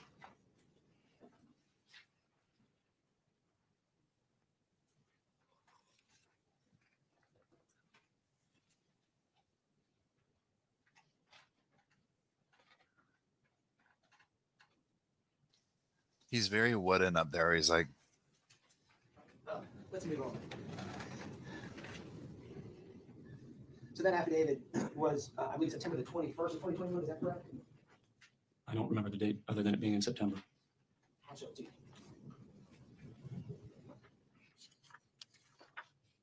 Yes, the 21st day of September, 2021. And you testified that after you submitted that affidavit, that did not do anything to alleviate your concerns. Is that correct? That is correct. Did you take another step to try to act on your concerns right now? Yes. And did you take that step at the end of September or beginning of October? Yes, I made a phone call to Child Protective Services, and I told them that I was a neighbor. So I told them that I had seen Aida being verbally and physically abused by her mother. And again, I made that up. That's not true. But I said it because I wanted to give Aida an opportunity to have FaceTime in person with an agent from DSS away from her mother, where she could tell them that her mother was sexually abusing her. Objection, Your Honor. Sustained. You are to disregard the last comments. Zach, let me ask this. You talked about Child Protective Services. Is that called DSS? I think they may be part of the same entity. I'm not sure. And so did they do anything to alleviate your concerns? No. Did that surprise you at all? No. In fact, you testified earlier about Virginia and Grace. Did you and your family have interaction with the DSS in Virginia?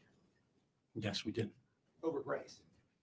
Yes, when I discovered the journal I mentioned before about Grace's plans to murder my family, we called DSS and asked for her to be taken out of the home.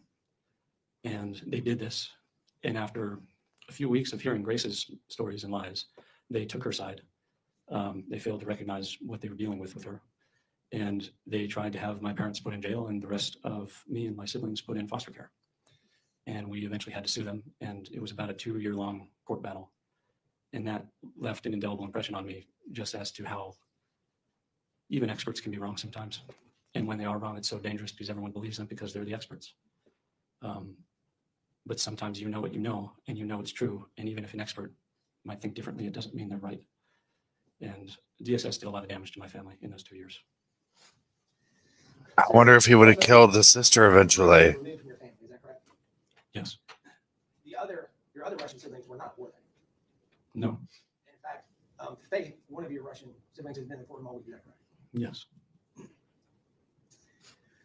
So you testified to this jury about the information you received from John Mello about his concerns. You've testified to the jury about the documents you consulted about those concerns. You testified to the jury what you came to believe. You testified to the jury about the mailers you sent, about the affidavit you submitted, and now about the call to DSS. After you had done all these things to act on your concerns, and nothing had been done, tell this jury in early October of 2021, what's going on in your mind? What are you thinking? I was still in the middle of this music project, so I had a lot on my plate there just professionally, and of course I was continuing and even increasing my support to help John save his daughter, Aida. And since June, when I had returned, I had been absolutely convinced that Christina Parcell was sexually abusing her daughter. Let's go. He's gonna find a way to slide that. He's gonna find a way to slide that. I mean, if I was him, I'd want to too, obviously, right? But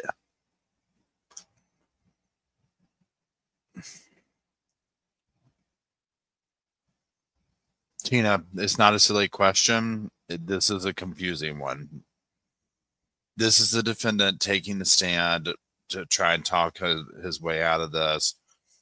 He's basically saying that he was trying to save the daughter of this woman because she was doing bad things to her. You just heard him say the thing. He was taking another guy that he knew's word at it. Yeah.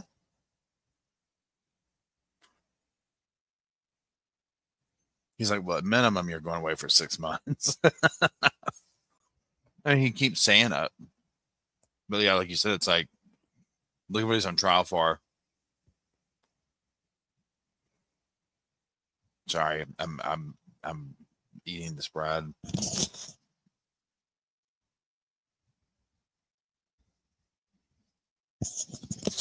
And the way he's like talking about the adopted sister Grace, I was like, would she still be here had she stayed in that situation?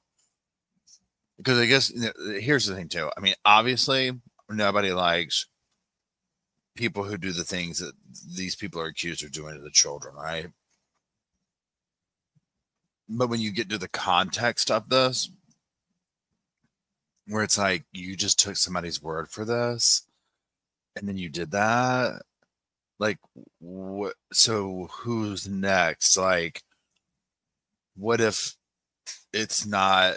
What if you get upset that somebody cut you off in traffic, or you know what I mean? Like, there's just like, look at the narrative that he's taking with these, like, almost like morally, and not even morally, but Grace is a psychopath killer that tried to kill his family. She's doing this to the kid.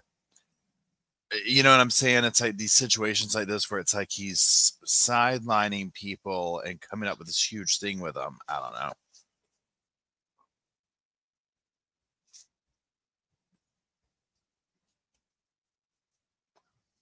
Yeah, Tina, and also that her name was Grace, and so people are saying that they also changed her name when she was 10 years old to Grace.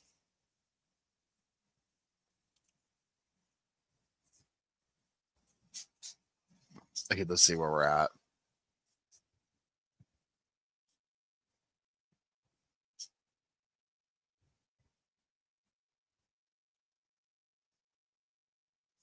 I mean, well, how long is this going to go?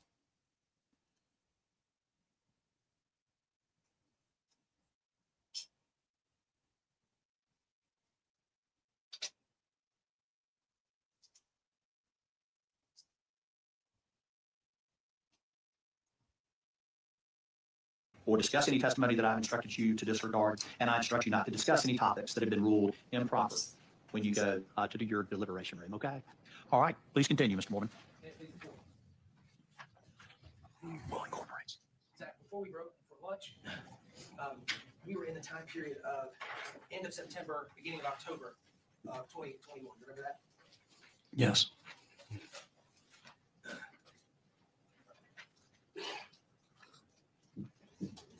And Zach, you testified before lunch about 2 offers John had made you to kill Christina Parcell. Do you remember that? I remember. And do you remember after the second offer telling John something to the effect of, you would never do that for money. You would only do that if you believed it was necessary to rescue Aida. And if I believed there was no other way.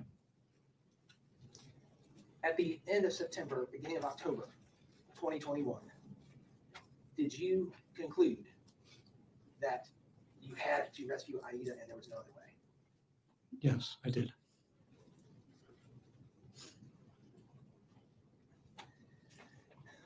Let's talk about what's happening in your life in the beginning of October 2021. And specifically, I want to talk about the status of the music project you have been engaged with. I was trained in the City Hall Museum. I also want to talk about other employment opportunities. So tell the jury what was going on in your life on that front at the beginning of October. At the beginning of October, I was just coming off finishing the project at the museum. We finished in September at some point. And as I mentioned before, my birthday is October 2nd. So I had arranged to play a private home recital at the Wynn's home, where I would play the last 3 piano sonatas of Beethoven on my birthday. So these are very, very difficult pieces of music, and some of the greatest pieces of music ever written. So I was very preoccupied trying to give my best to these pieces. And shortly after that, a friend of mine reached out who had done some work performing on cruise ships. There's an organization called Lincoln Center Stage that recruits conservatory-trained musicians to form either a piano quartet or a piano quintet to play classical concerts on cruise ships. And they had a pianist drop out at the last minute, and long story short, I interviewed for this job and got this job, I think on October 12th, but it was about that time, maybe a little earlier. Where were the Wynns on October 12th and 13th? They were in Europe.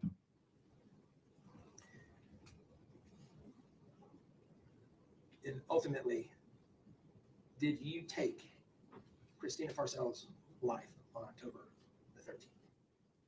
Yes, because I believed it was absolutely necessary to save Aida, and I was right. Objection, Your Honor. It's the same. I ask you to disregard the testimony that you just heard.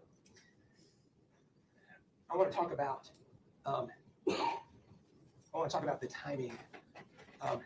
You've alluded to it a little bit, but I want to be more specific. October the 13th. Describe for the jury why you felt that was the time, why it was necessary to do it on October the 13th, specifically, or in this period of time. I had been wrestling with this since June. As I previously stated, since the end of June, I believed Aida was in complete and grave danger every moment of her life that she was living with her mother. And the other things that I had tried to do to save her from that were not working. So I was having this incredible wrestling match within myself for these months, feeling that I needed to do something to save her, and yet feeling this incredible reluctance to do the one thing that I knew would save her because of how terrible I knew it would be to do it, even though I believed it would be right. So by the time October 13th rolled around, I had been grappling with this for a long time, and I was experiencing a tremendous amount of guilt that I had waited as long as I did, because I should have acted sooner, and I didn't do that. So I had come to the realization that I had gotten this offer to go on this cruise ship, and I would have been leaving the country for a long time. Essentially, it was now or never. I had an opportunity to save her from a danger that I knew she was in, and that I knew was not going to cease. And I just couldn't go on with my life and leave her to drown. I mean, I had a great life. I had everything. I made money doing what I loved. I was going to be going to the South Pacific to play concerts for rich people on cruise ships. I mean, but how could I go and enjoy that and know that I was leaving a kid to her fate, a kid who thought that I was her friend? I would never have been able to look at myself in the mirror again if I had done that. So specific to October 13th, I believed that there would be a period of time at the house when Christina Parcell would be alone. And I wanted to make sure that absolutely no one was there. Not Aida, not Lutina, not Brad Post. Because again, this was not about revenge or retribution or anything. I wasn't angry. The only thing I was feeling that day was pity. And I wanted to make sure that no bystander or no one else would be involved in this, which could have happened if someone else was there. Let's talk about that. So once you concluded, believed absolutely this was what you had to do, did you go about planning? Yes, I planned very carefully to make sure, one, like I said, that no one else would be involved in this. And two, I knew that if I tried to do this and failed, it would only be worse for Aida. And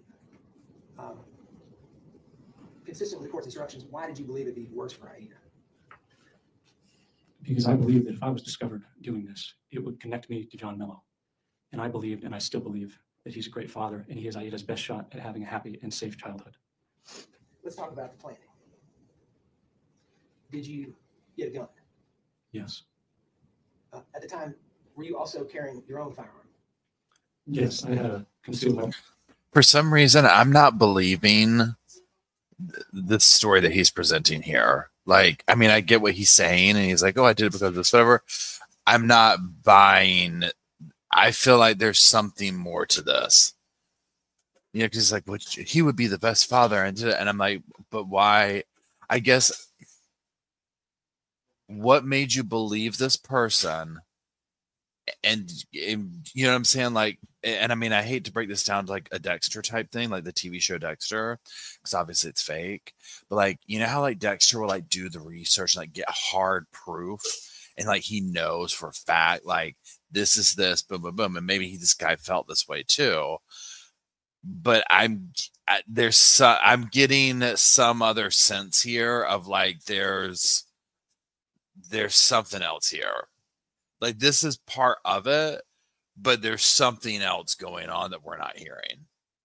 And this is like the most, and I know this sounds weird, the most publicly acceptable thing to say, right? Because here's the thing. We see this all the time, right? Most people are going to be like, oh my God, they're doing this to the kid. You know what? Like, F that person. Like, that's obvious, you know, clearly. But this feels different. And so it's like, he's like, well, I'll get up there and say this and really stick with this. And then they'll be like, yeah, get her. And they'll say not guilty. Now, again, if they had allowed all that information in, we might have like a lesser charge or what. I don't even remember. I don't even know what he got eventually convicted of. And it could have like toned down his sentence maybe. But there's a lot more beneath the surface of this. That's just my opinion so far. Okay, here we go.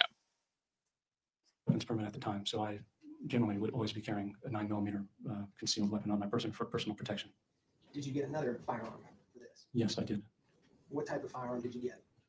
It was a .22 caliber revolver. Where did you get it? At a gun show. Where was the gun show? It was here in Greenville. How long before October 13th did you get the 22? Maybe a month or month and a half earlier. Did you also get a knife? Yes, I did. Where did you get the knife? At the gun show. At about the same time? It was the same day. Let's talk about what else, what other planning you did. Did you obtain gloves? Yes, I did. Remember where you got the gloves? No, I don't. Did you obtain any chemicals? Yes, I bought some paint thinner because, again, I didn't want to be connected to this because I wanted to make sure this would actually do something to save Aida. So in case a glove had broken or I had left a fingerprint or something, I wanted to be able to clean it with the paint thinner. Zach, let's talk about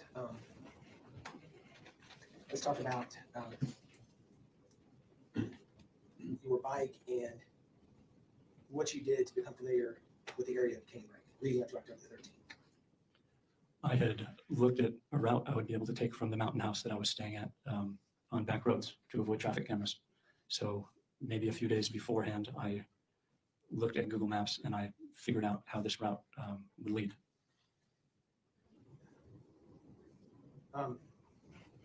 Let's talk about October the 12th. Did you originally plan to do this on October the 12th? Yes. Zach, consistent with the court's instructions, describe to the jury why you didn't do it on October the 12th. I woke up that day and I just felt such reluctance, and something in my gut told me it wasn't the right day. And I waited one more day. Let's go to October the 13th. You testified earlier that you wanted to plan in part to prevent or minimize danger to others. Remember that? Yes, I do. Did you have information about where people would be on October the 13th? To a degree, yes. How did you get that information? From John Mello. What did he tell you? He told me when Aida would be at school, and he told me that he believed Christina had a job interview at some point that morning. So let's talk about that morning. The evening of October the 12th, where did you spend the night? At the mountain house. You woke up on the morning of October 13th and you left the mountain house, is that correct? Yes, it is. Do you remember approximately when you left the mountain house? It was much later than I meant to. I think it was about 8 or 8:15 in the morning. When you left the mountain house, in which vehicle did you leave? In my Ford Ranger. What was in the back of the Ford Ranger? My bike. That bike right there? Yes. And just for the clarity of the record. This is a state's exhibit. I don't have the number that was introduced. What else did you put in your pickup truck in addition to the bike? I brought the gloves, and I put this in a backpack. I brought the paint thinner and the gun I described, the 22. I brought a knife, and I brought a box that was made to look like a gift wrapped box, and a bunch of roses that I bought the day before. Talk about the roses in a minute. When you left the mountain house, where did you go? I drove to a road that runs parallel very close to Canebrake. When you got to that location, well, before we go further, describe for this jury the ride in your truck from the mountain house to this location, what you were thinking, what you were feeling, what was going through your mind. Like I said, I had wrestled with this for months. I had come to the point where rationally I knew that the only way Aida was going to be saved from what she was enduring was for me to take this route. I knew that. But there's another element, a human element, which is just so reluctant and revulsed by the idea of taking a human life. So I had prayed a great deal about this. I had prayed like I'd never prayed before, because even knowing that logically this was the right thing to do, it didn't satisfy that emotional and human aspect where I felt that I needed permission to do this. And I was so terrified that somehow I might be doing the wrong thing. Like I knew that it was right logically, but the emotional aspect was just reeling against this idea. And more so because she was a woman. I was raised to always protect my sisters and mother, and I opened doors for women growing up. So this idea was just repugnant to me, even though I believed it was necessary to save a child. So on that morning, I had prayed a few days earlier, and I had felt that this was the right thing to do, no matter how terrible and difficult it was going to be. So like I said, I didn't feel anger. I felt pity because I realized that this was just the only way to save a child. And essentially it felt like a foregone conclusion because I knew that I had a duty to do this to save a child. So physically driving my truck there, I was experiencing a level of anxiety and physical illness that I had just never experienced due to stress before. My hands were shaking. I was in a cold sweat, and I was fighting the urge to vomit before I even got close there. A few times I thought I was going to have to pull off to the side of the road because I could hardly keep my truck straight. My hands were shaking so badly.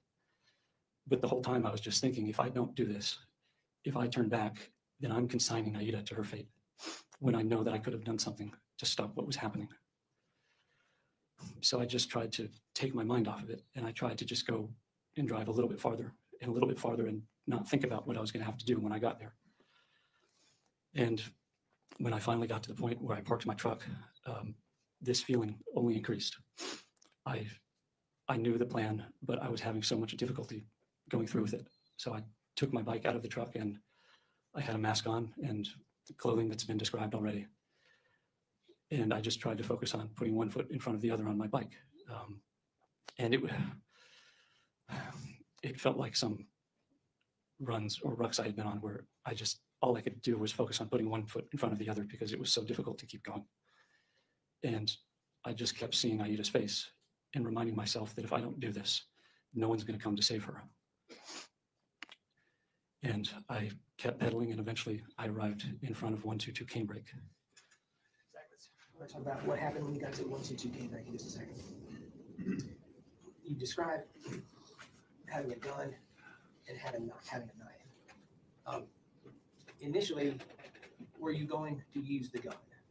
Yes. Did you ultimately decide to use the gun? No. Why not? I was very concerned about using a gun because of how loud it would be, and I didn't want to alert a neighbor or a bystander who might come to investigate and get involved. So I tried to suppress the gun by making a makeshift suppressor. And in movies, these things are made out to be like it's very easy, and a suppressed gun is just very silent, and that's not the case. So ultimately, I test fired the gun, and I had bought some subsonic ammunition, which is supposed to be quieter, but I didn't realize that on a revolver, a suppressor doesn't work because the end of the cylinder is open. And I realized just a day or two beforehand that I couldn't use a gun because it could potentially involve someone else in this if someone heard a gunshot and came to investigate. If you had a choice, would you have rather used a gun? I would have rather not have had to have done it at all, but if I had to, yes, I would have chosen a gun. Why is that? Because it would have been quicker and more humane. All right, let's talk about you arrive at the house in 122 Canebrake. Do you remember about what time you arrived there? I think it was a little after 9 in the morning. And you arrived there on your bike? Yes. And you testified about this a little bit, but tell the jury what you're wearing. I had on black pants and a black thermal and a gray shirt over that. I had on a black beanie and a white medical mask, and I had on black gloves and a black backpack.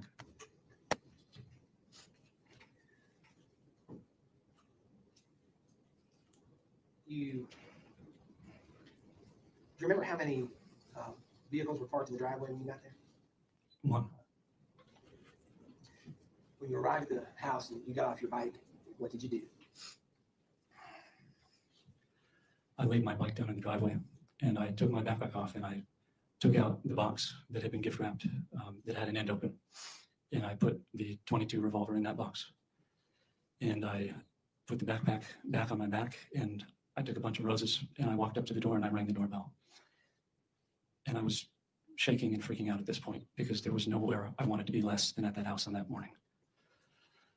And when I rang the doorbell, the door opened and a woman came to the front. And I thought it was Christina Parcell, but I wanted to make sure. And I also wanted to make sure that no one else was home. So I told her that while I was holding the box and the roses, that I had a delivery for Lutina Parcell, her sister. And she told me that Lutina wasn't home.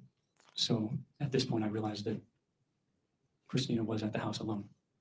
And I handed her the roses, And I took the revolver out of the box and I pointed it at her and I told her to be quiet and to go back into the house, which she did.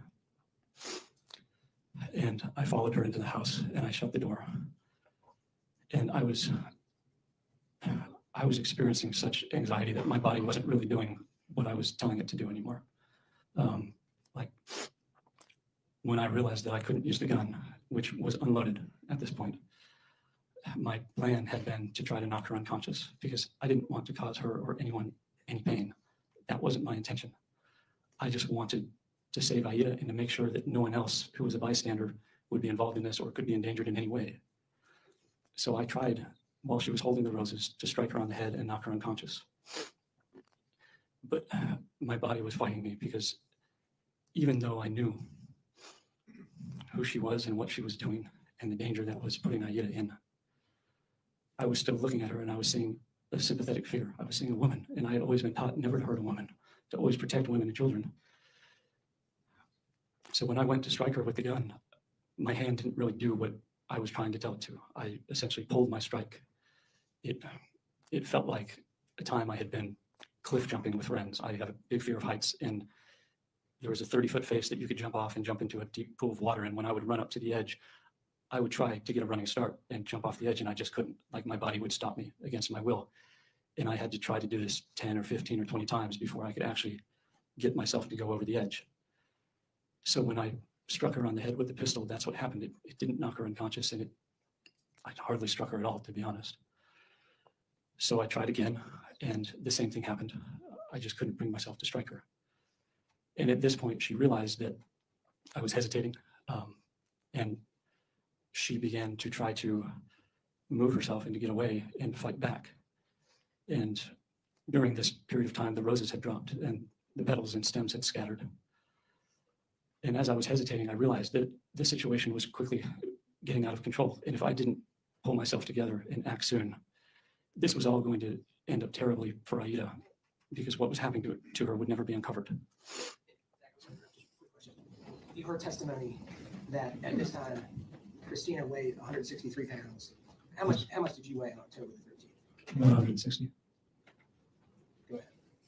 So I realized that I was going to have to somehow force myself to do this at any cost. So I pulled out the knife I was wearing. And even though I knew I wasn't going to be able to strike her with any amount of force, I still tried. So I started striking her, though my strikes were pulled. And I think the knife made contact with her, but it wasn't stopping her, and it wasn't inflicting anything that could be a fatal blow. And she started to fight back. She realized I was hesitating, and it became a struggle. And in the struggle, all I could do was try to overcome this resistance I had towards doing this thing. Even though I knew it was right, I still had this physical and emotional resistance to doing it. So I just kept striking her until finally we fell on the floor. And at this point, I had just tried to take my mind out of it and just try to get through this and finish it as quickly as possible, because I realized that it was only becoming prolonged, and I had to do this in order to save Aida. So I don't remember how many times I struck her. I just remember that when it finished, we were on the ground, and I stopped striking her when she stopped struggling. And at this point, I stood up, and I was still freaking out, and I was in kind of a daze. And I was just trying to pull myself together and figure out what I needed to do to leave the house. And again, I wanted to make sure that I didn't leave anything behind that would connect me to it, because then I believe John would be connected to it, and it would only further put Aida in danger, because I didn't know if Christina Parcell was the only person involved in what was happening to Aida. And she wasn't. So I quickly looked around to make sure I hadn't left a mask or a glove, and I started to pick up the rose petals and realized that I just didn't have time to do that. Again, I was concerned that a neighbor might have heard the commotion and that a neighbor might come by to investigate, and I didn't want that. So I drew the blinds and I moved her body away from the door, which had windows, because I didn't want someone to come to the door and see her. And I put my things back in the backpack, and I looked in a mirror before I left to make sure everything was in order, and I saw that she had scratched my face in the struggle. And of course, I realized that this could leave DNA. So I used the paint thinner to try to clean her hands. And then I changed my mask and I took off my outer shirt because there was blood on it. And I put it in the backpack. And at this point, I was really worried that someone, that Lutina might come back to the house, or Brad Post might come to the house, or a neighbor might come over. So I was trying to leave the house as quickly as possible. And before I left, when I realized that I had probably left my DNA there, despite my effort not to, I prayed again and just said that I believe that what I've done is the right thing, and I believe that I did it for the right reason. But if it's your will that I be connected to this, then I will turn myself in and I will own up to what I've done, and I'll take responsibility for it because I believed that it was the right thing. And then I left. I exited out through the door and I got back on my bike and I pedaled my bike back to the truck and I drove back to the mountain house. And I was still completely freaking out and it felt entirely surreal. But there is a big difference in how I felt, in that as soon as I left the house, I felt the most enormous wave of relief wash over me because I knew from that moment on, Aida would be safe. Aida would be safe from the sexual abuse that her mother was perpetrating on her. And there is proof to that the state is hiding from you. It's just going to be quiet. Okay, you need to stop talking. Jury.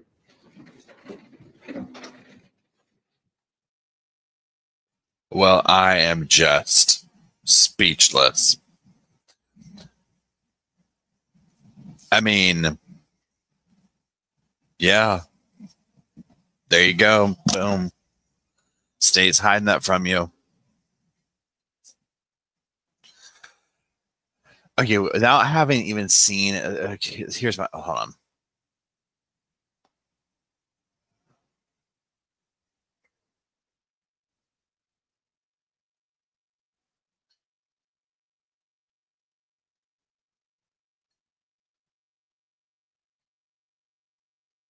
I mean, does he come back on?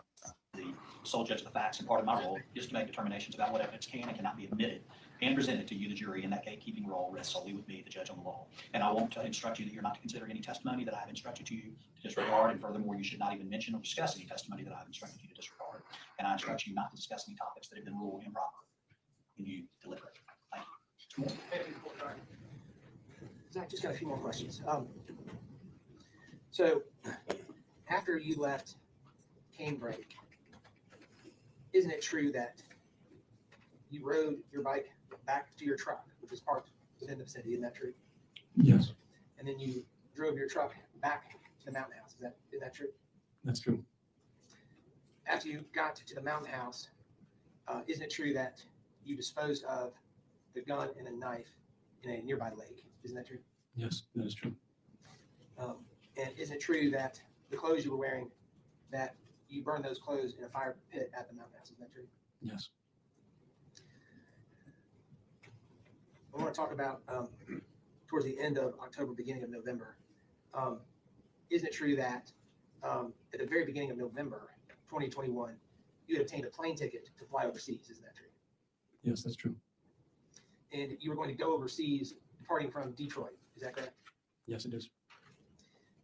And while you were in Detroit, isn't it true that you received a phone call making you aware that there were warrants pending for your arrest? That is true. And after you were notified of the pending warrants, isn't it true that you rented a car, drove back in the middle of the night to Greenville, and ultimately turned yourself in? Isn't that true? Yes, that is true. 1 second.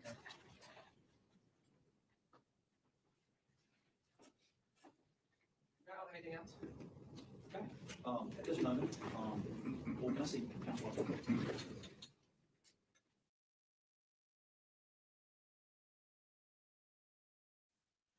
I got my blanket on. I'm in my blanket and everything. So hold on a second. Jake, hold on.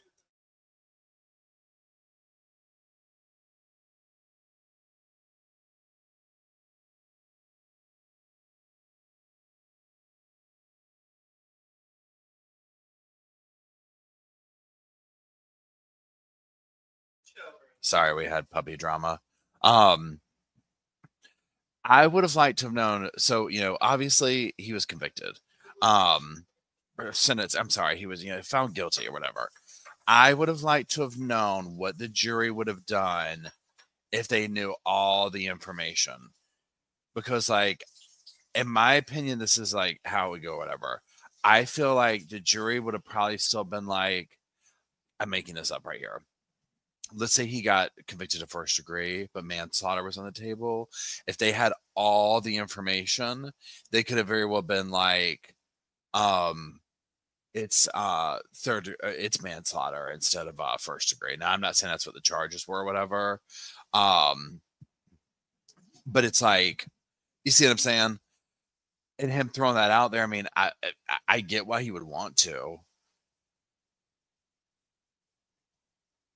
Yeah, pretty big thing to keep shut about. Yeah, and I can see why the state's wanting to hide that and isolate it because the obvious reasons. You know what I'm saying? I do think that there's whatever it is. Obviously only he knows. I think that he is withholding more of the motivation behind this, whatever that might be. I don't know. I can see now where people, like, so many people were talking about, like, oh my gosh, she's a psychopath, like on the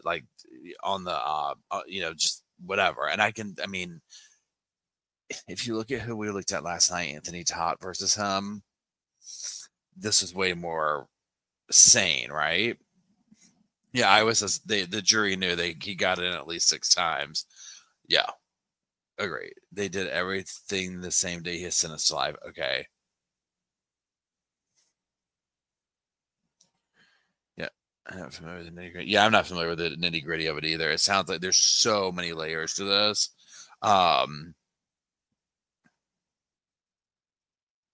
And again, yeah, with the CPS stuff, I mean, how many times? Because at first when we were listening to it, I'm thinking, go to the cops, go to this. Well, again, you would think at this point that I know, right? How many times do we see this where it's like they do, and they don't do anything, or it's like, oh, nothing was found, or nothing was this or that, or whatever. Yeah, this is wild.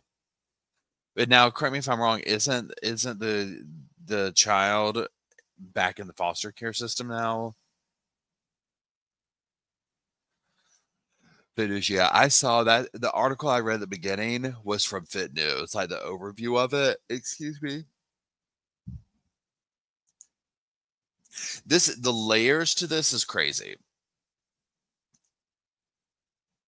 The thing, life without parole plus 6 months for contempt. Okay. Wow. The thing about this that's scary is, what if again, what if it wasn't true? You know what I'm saying?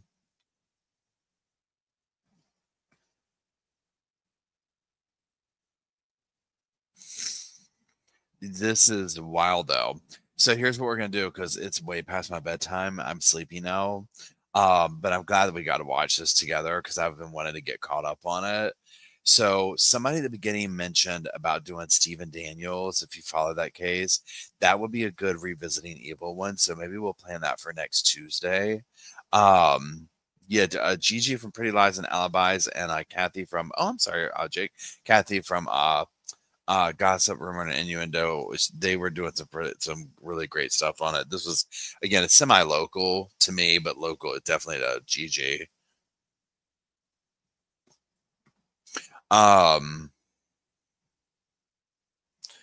But maybe we'll do Stephen Daniels next week. That would be a fun one to revisit. And I'd say fun, but you know what I'm saying? Like, his interrogation was crazy. Okay, so if you want to do, if you don't know about that one, just Google Stephen, was it McDaniels or Stephen Daniels? I can't remember. One of those other. True Crime Loser did a great video on him years ago. So check it out. We'll visit. I'll post links, whatever. Don't forget, Saturday morning, I think it's 9 a.m. We're doing the members meetup. And we'll be covering Foreign Faction.